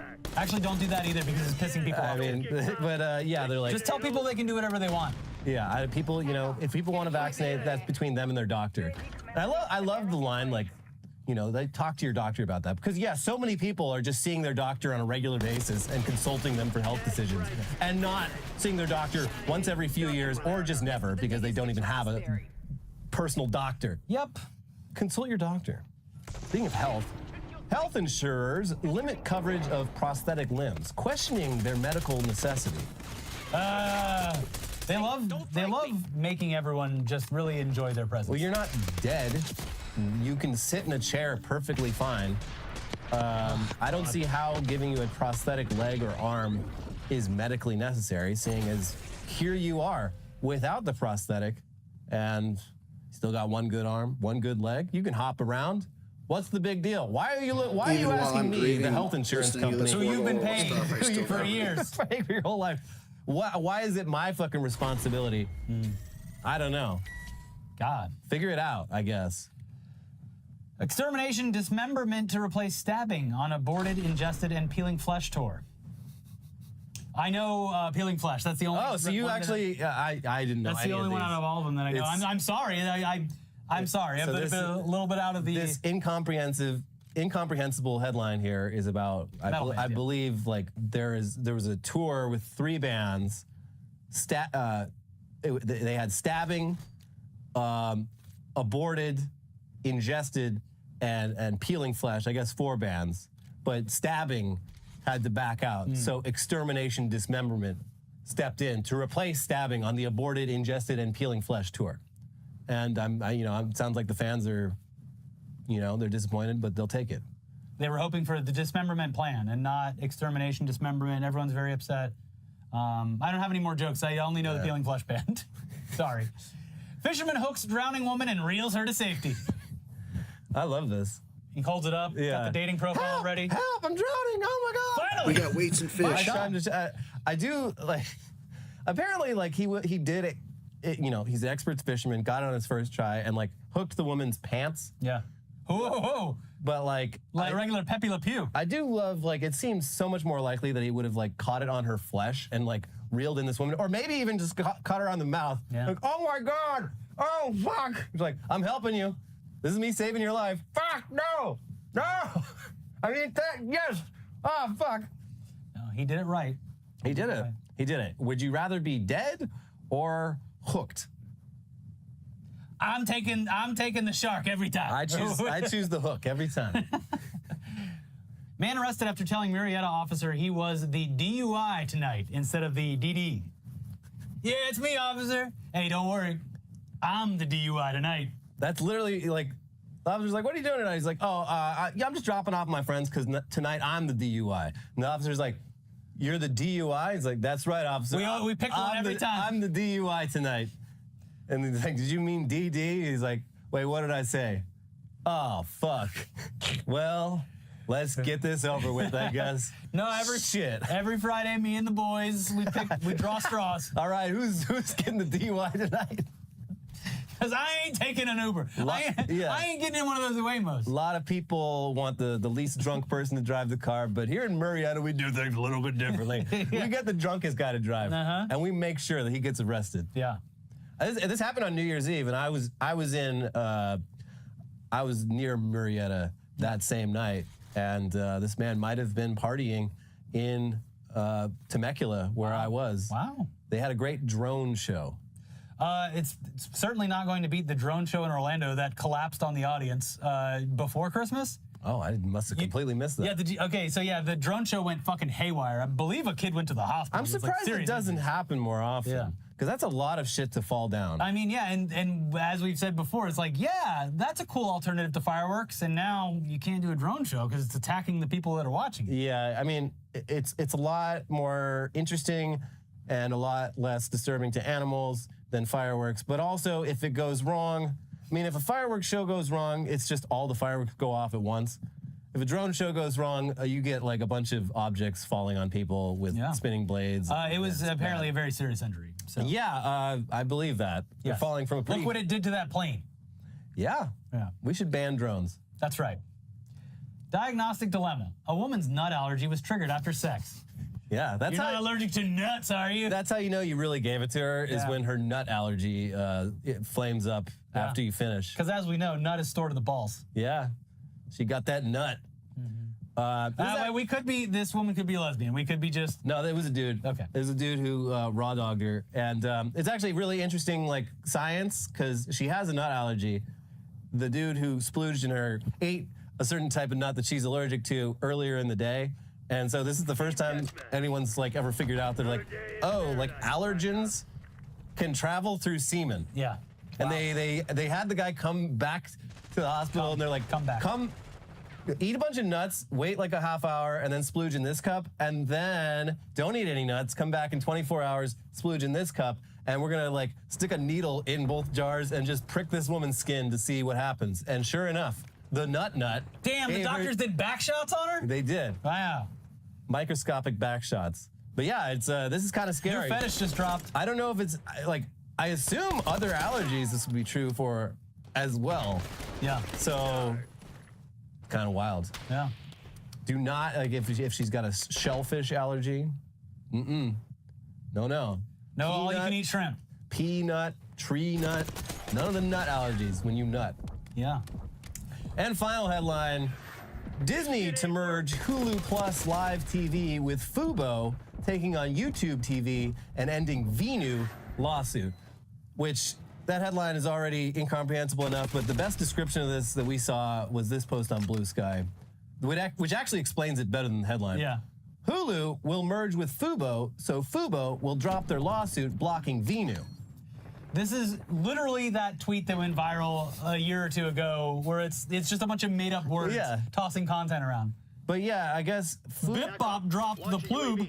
So like Disney owns Hulu. Disney also owns this thing called Venu, which is like a sports package. Yeah, I've never even heard of it. But like Fubo also has a sports package, and Fubo sued Disney for their sports package on Venu. But now that Hulu and Fubo are merging, the Venu there's no Venu lawsuit anymore because Venu and Fubo are both part of Hulu. Capitalism is working great, no issues. Imagine all the new words we're gonna get in 2025. The new brands. I wish I could live long enough to watch as history looks back on this moment in time. Because it's just gotta be like, what the fuck? From the 1980s to whenever. Yeah. Like, what happened here? Yeah. Really is the end of history. And I mean, I guess the answer is that they just removed all of the guardrails from like anything economic. Just like, yeah, let's just see what full throttle looks like. Yeah. And let's name things some really dumb names. Yeah. Let's just put letters together. Fuck it, who cares? They changed Twitter to the letter Which X. is all of it, and by the way, like all of this is happening and throughout the past like year and a half, 2 years, all these mergers, acquisitions, news about the companies just doing things and not about the stuff that they're producing. Yeah. All while they're actually just not fucking producing anything. It is like they're producing a whole bunch of stuff, but it's all fucking garbage. Oh well, yeah, but not like you know what I mean. Yeah. And a lot of people aren't working right now in Los Angeles. Yeah. Especially now with what's happening there, and like all you see in the media space is just like, well, Juxto merged with Boobalopsk. And that's going to have some repercussions on the industry, everyone. Yeah. And once... we're excited to add Blumpkin to our family of companies. Once Munch comes through and acquires everything, like the jobs are going to be back on the table. Everyone just hold tight. Goochler. Yeah. Blumpty-doo. Well... Ding dong. It was alive till 25. Now I don't know what it is. 26, pick up sticks. Yeah. Yeah. Anyway, that's our very, very long episode. Yeah. Please donate to the LA Food Bank. It's very easy. You click the donate button below. Of course, we have the links to all the GoFundMes and information down in the description as well. But we're going to get out of here. Please watch our most recent episodes and like the video. Please click the like button. Forgot to ask you. Now, click the like button. I'm asking you directly to do that right now. Click it. Leave a comment. Talk about whatever we spoke about today. Subscribe. And, of course, donate. There's the videos. Now you can go. See you later. Bye. Bye.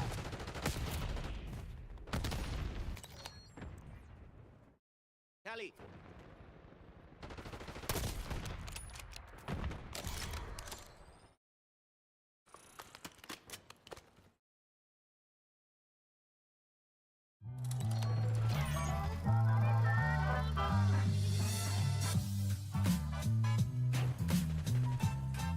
Ladies and gentlemen, welcome back to the channel and welcome back to Black Ops Cold War. I've been telling you guys for a while now, the older CODs feel great. Like, explain to me why the connectivity on these older and outdated games feels so much better than it does on Black Ops 6, which is only a few months old. Like, this match here on Express is not even exceptional whatsoever. It's my first match on Cold War in like well over a year, but it just plays so good, man. The same thing is true of Modern Warfare 3. The same thing is true of Vanguard, believe it or not. Like, the older games are so fun to play because essentially they don't have skill-based matchmaking. Most of the sweaty players will be on the current game. That's just the very nature of things. And with the smaller player base that's left on the older games, it genuinely feels like old school Call of Duty once again. It's like you can just hop on, play casually, and have fun. There's no manipulative matchmaking bullshit. It's just good old-fashioned COD on great maps. And I won't lie, my aim is pretty terrible here because jumping like COD to COD always has that adjustment period, you know? Like, for some reason, like, your snappiness in one game doesn't translate over into the next game. You have to like reacquaint yourself with like the aim assist and everything. But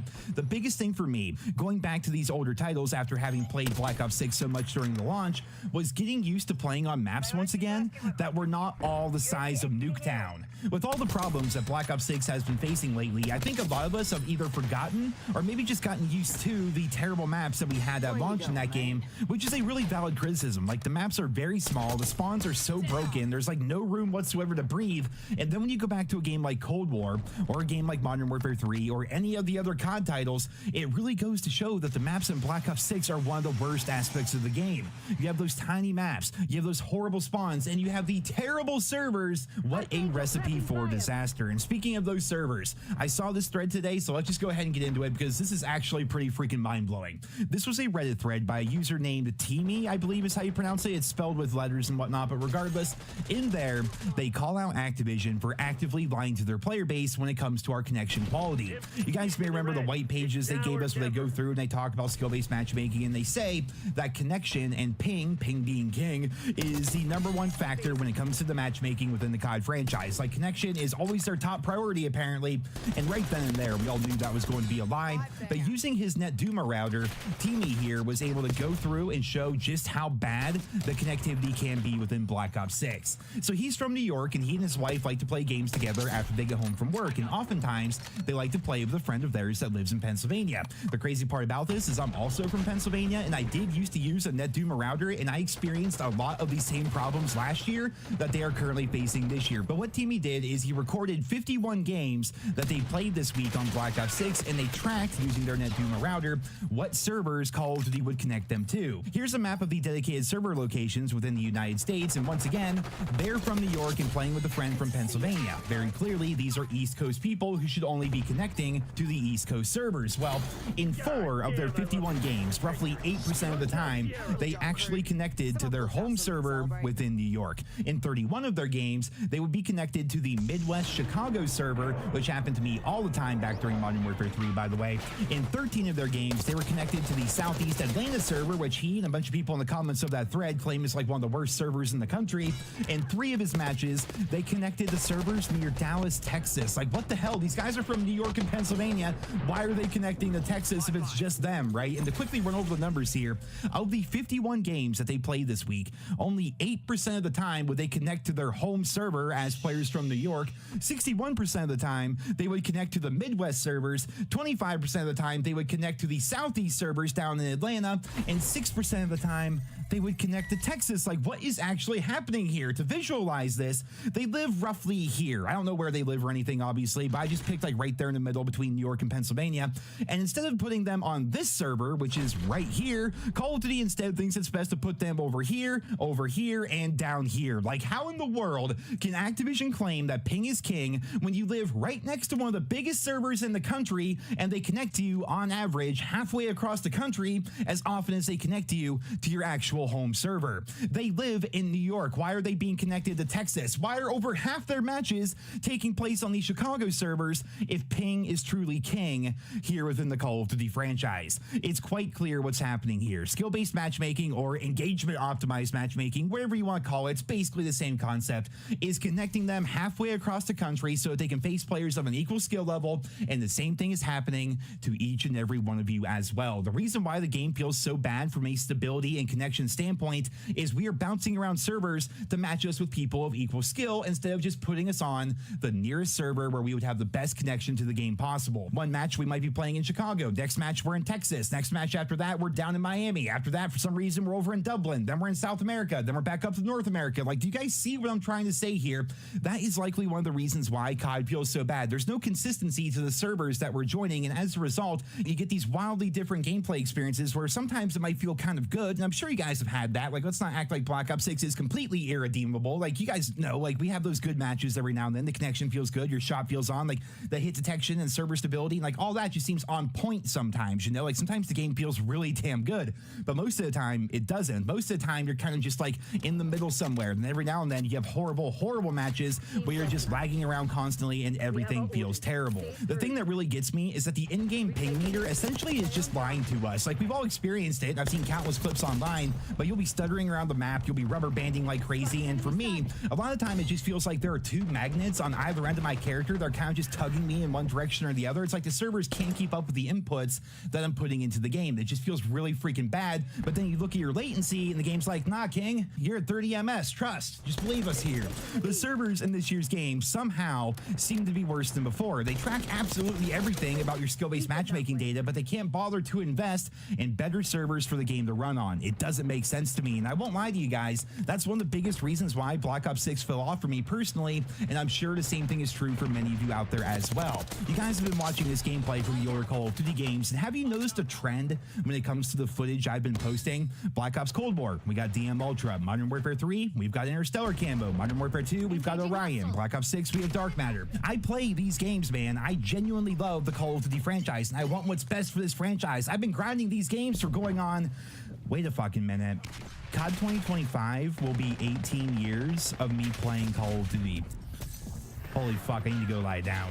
The point I'm trying to make here is I get the mastery camo in each game. I grind Call of Duty more than probably 80-90% of the player base, but the only fun part about COD anymore is doing that camo grind. Having that carrot on a stick to chase and seeing your progress is fun. It sort of like satisfies that part of your brain that wants to make progress and feel accomplished. The problem for me is once that camo grind is done, you really see the game for what it is. And Black Ops 6 at its core could be a really good game, but like we've been talking about so much recently, you have those tiny, brainless maps, you have horrendous netcode and terrible servers, the anti-cheat doesn't work, hackers are running ranked play right now essentially, skill-based matchmaking is also running rampant, and the matchmaking itself is specifically designed to manipulate your experience. Like, COD doesn't feel real anymore, there's nothing authentic about the online experience, and so once you're done with your camo grind and you're just playing the game to try to like actually play it, you know, go capture B, get your kill streaks, try to get as many kills as possible, you know, when you actually just play the game to play the game, you realize how many problems there are within a game like Black Ops 6 and Warzone.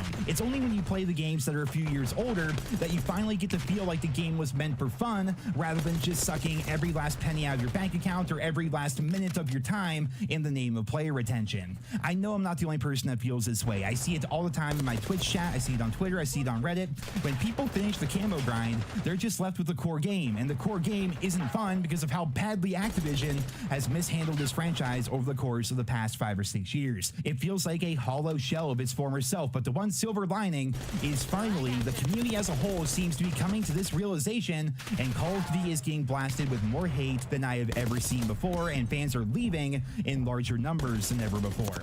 It's time for Activision to finally wake up and save the franchise that we all love so much, because something at some point has got to give. If you're wondering about the Steam numbers here, yeah, the Steam numbers went down yet again today. They have not gained players in over a month and a half for the COD franchise. Like, that's freaking terrible. And if you're also wondering, throughout the video up here about skill-based matchmaking and of course the data they're supposed to be sending everybody, I have not gotten my information yet. There's a couple posts on Reddit of other people getting their information, but as always, I will keep you guys posted as soon as I get my information and as we learn more. But for right now, I'm going to wrap up this video here today. I hope you guys all enjoyed it. Leave your thoughts and feedback on them bouncing us around the country and the world in the name of skill-based matchmaking down there in the comments. Thank you all so much for listening, and I hope you guys all have a wonderful day.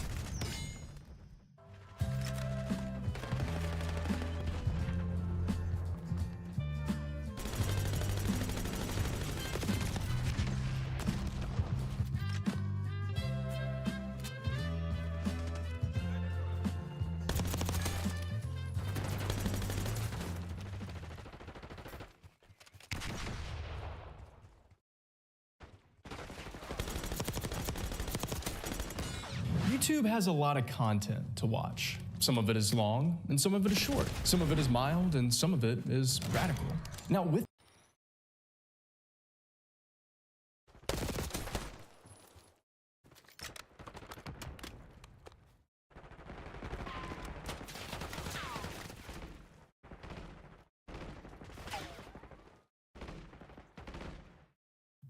limited privatization of the economy and the so-called opening up to trade, which, by the way, is not explicitly neoliberal in of itself, without at least direct imperialist forces forcing them to do it, for example. Maybe there is a correlation between these policies when they're forced and imperialism, but it's completely possible. Or at least as a global system, you could argue, yeah, there's pressure from the global system, the capitalist global system, to force countries to integrate into the capitalist global system, which is definitely a facet of imperialism. But you can't specifically argue this was due to like direct imperialist intervention, what I would specifically argue when I talk about imperialism in a more direct sense. But let's see what he brings up with this overwhelming scholarly consensus. Now, firstly, so-called overwhelming scholarly consensus in economics is pretty much just in the UK and the US. Obviously, when you have a bunch of economics departments, which are I've gone over this in my video on neoliberalism, by the way.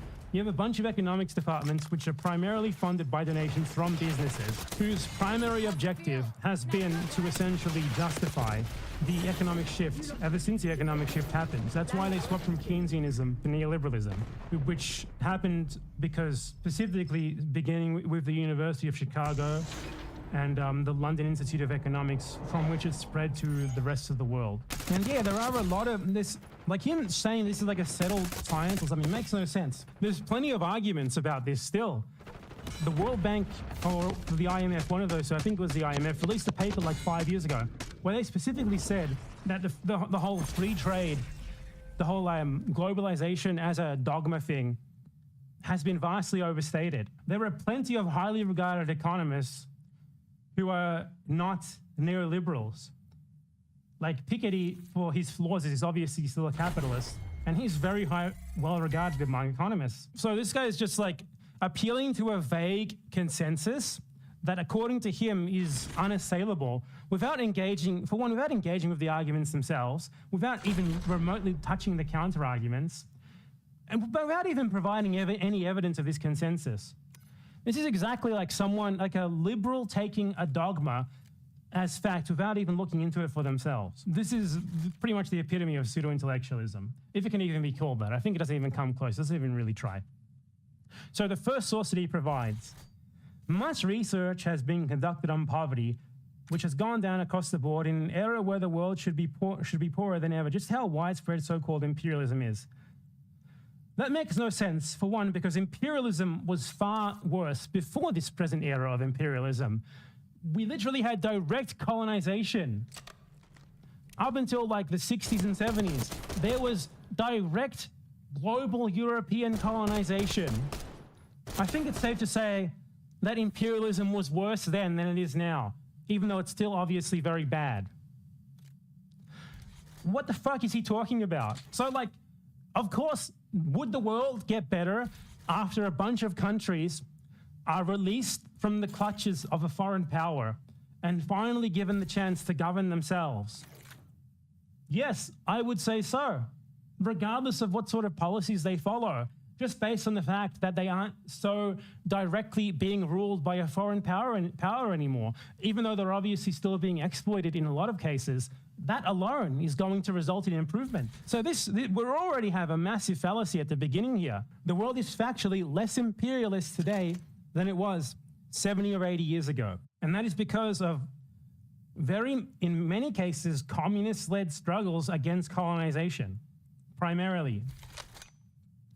And he says, no matter what poverty line you choose, the share of people below the poverty line has declined globally. Now, what they're using here is essentially a bunch of IMF poverty lines, which do not account for anything local.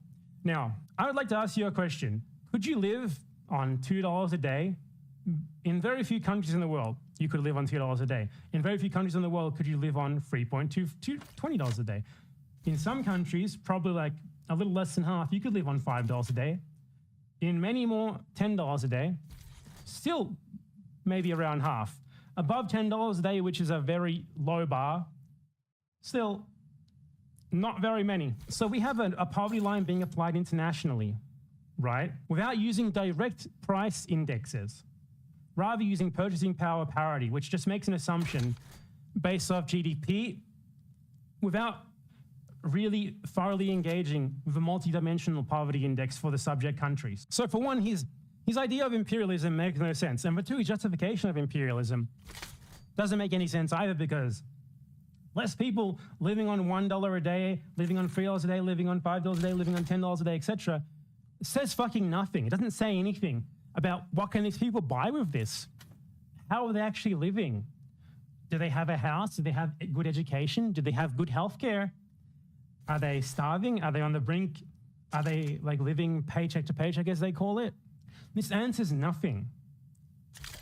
To ask questions about poverty, the only way that you can, and by the way, a lot of the data here is just wrong.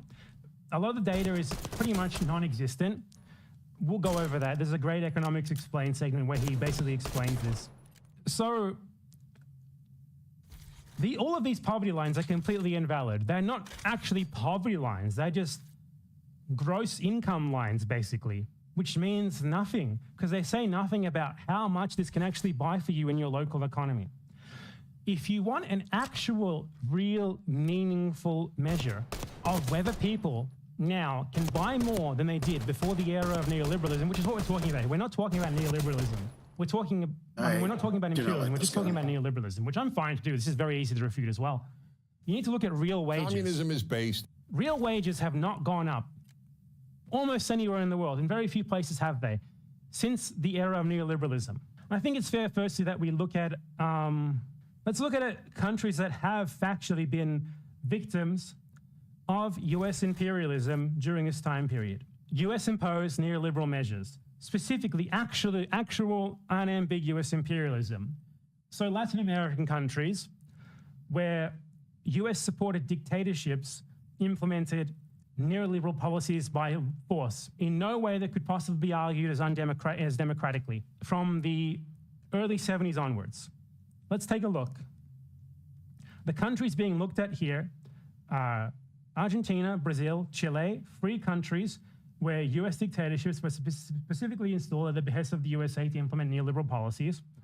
Colombia, Mexico, and Venezuela, which did go neoliberal, less coerced, but still they went neoliberal under a lot of pressure from foreign capital, which obviously involved facets of imperialism.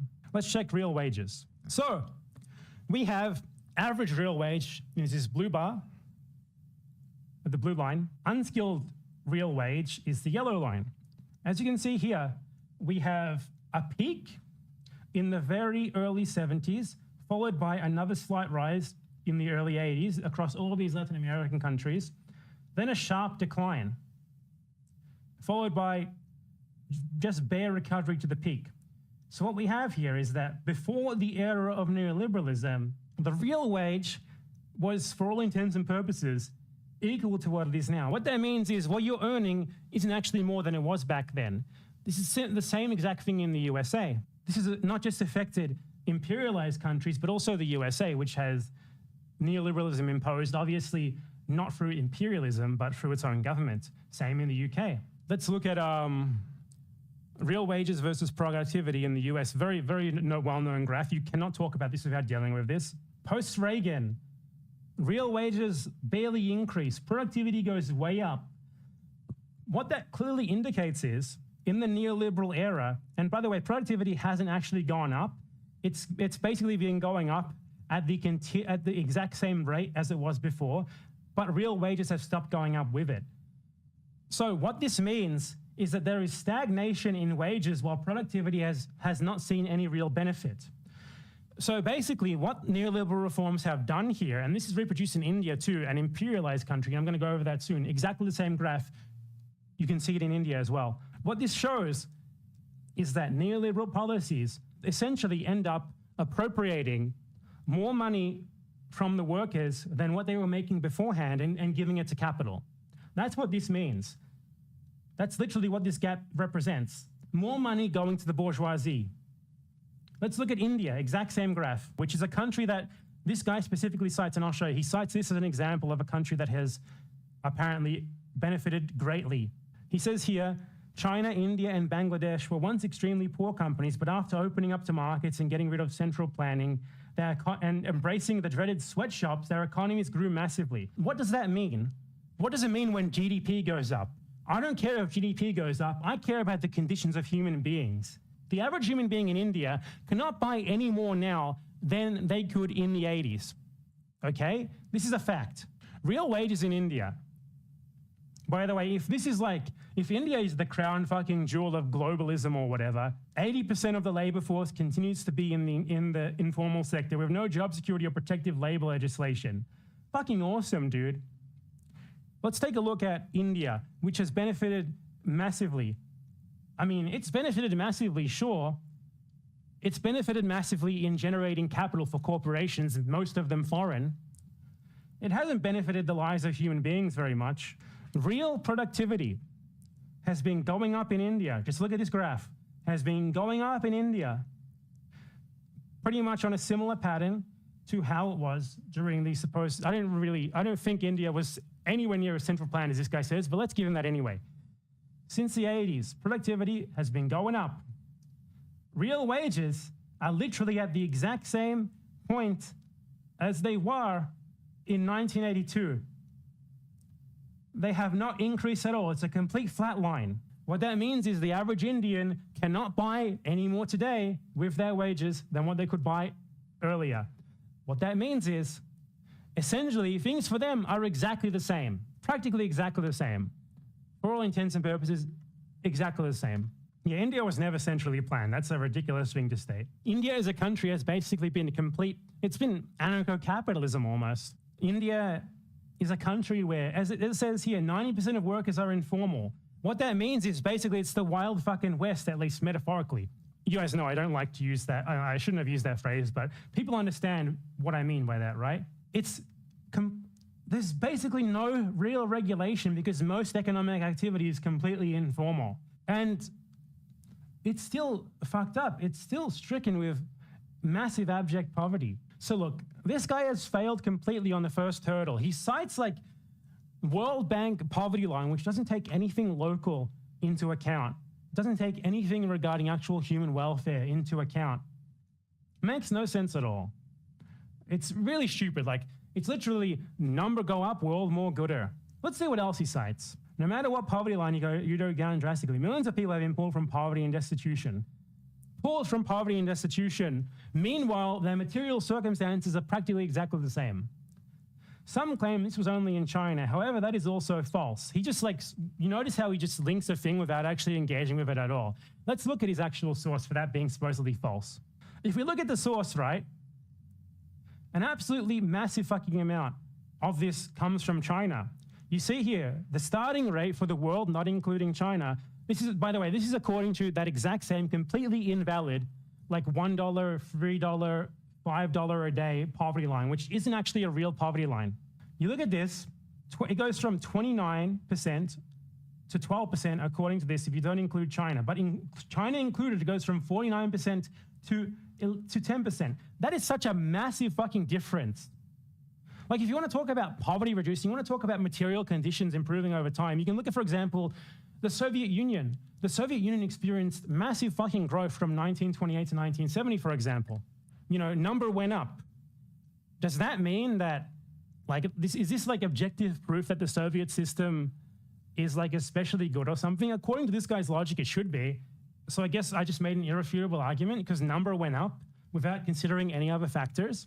There's a great paper, I think it's a book actually, that specifically discusses GDP growth, at least estimated GDP growth. Another thing this guy doesn't apparently know is that GDP growth is estimated. None of these are actually objective. All GDP growth is completely estimated. Essentially, it's a crapshoot based off very limited data. Up until like the 70s or the 80s, most countries didn't actually do any sort of real quality accounting in this way. So you can't actually do this comparison. Now, Economics Explained has gone over this, and I want to play that segment here, just before we move on, before I forget to do it. I actually wanted to make a video on this exact subject because, yes, I do study a lot of economics, but he beat me to the punch, and I just decided it was not worth it when he's already basically covered everything that I wanted to cover. Not Economics Explained, but Economics Unexplained or whatever, Unlearning Economics. I'm so sorry. Wrong guy. I called him by the fucking neoliberal guy's name. I'm sorry. This is the one that I meant. Don't look at Economics Explained. Look at this guy, Unlearning Economics. And he deals with this ridiculous China talking point, which is very funny. He really dissects how bad these arguments regarding China are. Okay, first let's watch this part, then we'll watch another part. His response to Hickel on this point revealed a lot. The political agenda of Hickel and other far leftists is obvious. It's humiliating to their worldview that the data show massive improvements due to markets and globalization, rather than an overthrow of capitalism and global redistribution. Pinker also insisted he was siding with the experts and accused Hickel of being a Marxist ideologue. Whether you agree with Hickel or not, he is an expert on the poverty data, and ultimately Pinker was unable to engage on the detail. You say widely accepted, but this is my point. You don't acknowledge in the book, there's no caveats where you say, for example, Professor Lant Pritchett, Harvard colleague of yours, a development economist who studies this stuff, says the poverty line shouldn't be $1.90, it should be $12, $15 a day. And when you make that simple statistical change, the entire picture of poverty changes, and the arguments in your book basically fall apart, do they not? Wow. Do you see how easy it is to refute this dumb fucking shit where people just point to a line going up in an arbitrarily chosen poverty line that doesn't make any fucking sense at all? Like, come on. No, I don't think so. Again, I mean, maybe by... And Unlearning Economics goes into further detail here on excluding China specifically. Change. This is the problem of relying on data. You change the measurement and everything changes. Well, no, not everything changes because, I mean, there can be, I mean, that's a rather extreme redefinition. That's multiplying by a factor of 6. He's one of the world's experts on the subject. Well, you're not, with respect. This is It's multiplying it by a factor of 6? Yeah, why not? Do you think people can live on $1.90 a day? In most countries in the world, they definitely cannot. Are you fucking insane? How is that a better poverty line than $15? It's not. It's field. You could have included the caveats and said, look, there's a bunch of experts who don't agree that poverty is falling. You declare it as fact that poverty is falling. Plenty of development experts disagree with you, is what I'm asking. Yeah, some do, but if it's a question of just absolute numbers, it's irrelevant. If it's a question of whether we should set the poverty level at $2 or $3, that's irrelevant. Over a wide range of estimates, the picture is the same. Omitting China doesn't change the trend at lower poverty lines like $1.90, but as China has made the most promising progress at higher poverty lines, omitting it means even the proportion of people in poverty at higher lines has been roughly stagnant. Do you see that? Change it to $7.40 a day, remove China. Poverty is exactly the same. What you clearly see here is that when you omit China, which is definitely not a liberal sort of free market economy in any respect with a good business environment or whatever, China, even after its reforms, is still has a very highly regulated economy with a principal role given to state-owned corporations that basically does whatever it wants to corporations when they annoy the government. It's definitely not a neoliberal state in any way, shape, or form, and engaging in global trade doesn't make it neoliberal. Every country wants to engage in trade with as many countries as it's convenient to them. China or even any socialist country like Cuba would like to, for example. That's not what neoliberalism is. It's not voluntarily engaging in trade.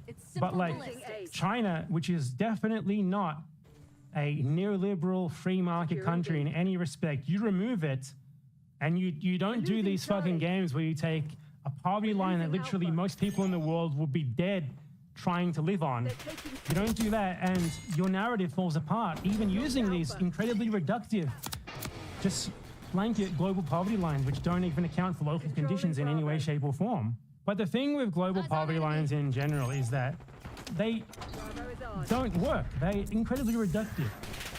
Poverty lines need to account for things like local prices, rent prices, access to education, access to healthcare, food access, access to adequate housing. You can't just take a fucking a reductive number and apply it to the entire world. Every country has different price conditions, different levels of social welfare programs, different levels of social guarantees. You can't just take a number and apply it to a country. And just before we move on, I wanted to mention Argentina's multidimensional poverty index, which is very good. It's the best one in the world, I think. It's one of the only ones that are actually used officially, I think. Because in most countries, real poverty index, real actual poverty indexes that account for things like prices, what it actually really genuinely costs for someone to get by, are very inconvenient. So they instead go for very reductive income-based poverty, like percentage of average income-based poverty indexes, which don't actually tell you anything about how people are doing materially. The Argentine one is still flawed in that it assumes that, hold on, I'll bring it up to give you an example. So Argentina, if you look at the official poverty rate, it's generally higher than 20%. Right now, it's like 35, 40%. But if Argentina instead measured poverty in a simple way based on nothing more than average income, it would be much lower. It's because basically the government is more honest, so it looks worse. While other countries are less honest, they look better. That's why they don't use indexes like this to avoid looking bad. But the way that they measure poverty in Argentina, they send like people out to do a price survey in every single province of like 5,000 people, a representative sample, and survey them on how much they earn, like their perceptions of how much they need to get by, stuff like that, and adjust it accordingly. And then based on that, they come up with something called like a basic family basket, I guess, which is a much more objective measure of like what different groups of people would need to get by in different locations too. Far more detailed and honest than any, it actually measures like how much people can buy with the money that they earn. How much they need to earn to be able to get by. The only issue with it is that it doesn't account for rent. Other than that, it's the best in the world. Though there's not, honestly, compared to income-based poverty measures, it's fucking fire departments here a million times better. At the cost of that, Argentina looks worse than other countries just because its poverty line is more honest. See, this is like you can't compare poverty between countries, and you certainly can't compare because they all use different measures and they all have different circumstances, different prices, etc. And you certainly can't compare them in a way that like just taking a reductive dollar number, that's absurd, and applying it to all of them equally without even accounting for prices or any like differences in social programs, actual material conditions in any way, shape, or form. Let's see what else this guy has as evidence. Additionally, for example, the world population living in slums has gone down by 10% in the last 20 years alone. That's a worthless statistic because there's no data from before that, so you can't actually compare it to how things were before. Very simple. Another thing is that neoliberalization, or at least globalization, has drove construction of slum housing in the first place because it encourages people to move from the countryside to the cities where they need housing. And many of them, when they're just starting out, and for many of them for longer periods, need to get housing. So they live in fucking slums. They just build a shack in somewhere, and that gradually becomes a slum. So like this isn't comparing this to anything. There's no point of comparison here. It's just, and this is 30 years, by the way, not 20. So we're not comparing this to anything previously. It just number go down. Not going to talk about the causes. You know, obviously this is incredibly, highly influenced by China, which has a state-led housing program in many respects, and an economy that, as we've just gone over, is not at all neoliberal. Socialists, no, but not at all neoliberal, not at all free market. And then the last one here in this section is calorie intake has drastically increased across the board in the last 40 years. Calorie intake has drastically increased across the board in the last 100 years. It has to do with the industrialization of farming. Very little to do with anything to do with economic systems. For example, let's look at Russia. Russia, 2013, 3.3 kcal per day. What about Russia, 1965, Soviet Union, 3.2 kcal per day. Barely changed. You know why? Because Russia had industrialized its farming in the previous 30 years or so. Once your farming sector is well industrialized, there's really not much room left to increase the amount of food consumption in your country, aside from imports, which in basically most of these countries provide their own food, except some small island nations that are relying on imports because they don't have enough arable land. We can also look at Cuba. Cuba in the same period. 1965 is their earlier statistics. Cuba in 1961, soon after the revolution, 2.1 kcal per day. Cuba in 2013, 3.4 kcal per day. What's going on here is, as I said, better farming practices in the industrialization of farming, better yields in general. It has absolutely nothing to do with so-called neoliberalization at all. You can look at Argentina, for example. Argentina's food consumption peaked in the Peronist era, which was obviously not a free market capitalist. 1946, 3.2 kilocalories per day. 2013, 3.2 practically exactly the same. It hasn't changed at all, despite going through about 20 to 30 years of neoliberalization under the US-supported dictatorship and the 10-year-long disastrous Carlos Menem presidency. Like, he's just attributing this to nothing, basically, even though clearly the correlation doesn't work, because in the Soviet Union, the same thing happened, right? In Cuba, the same thing happened. In Vietnam, barely anything's changed either. Let's look at Vietnam, for example. 1979, 1.9 per day.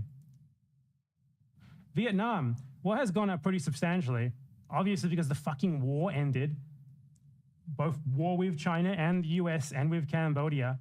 Another thing is that I want to go to as well. Economics explained in his video that a lot of these statistics are just bullshit. We do not have good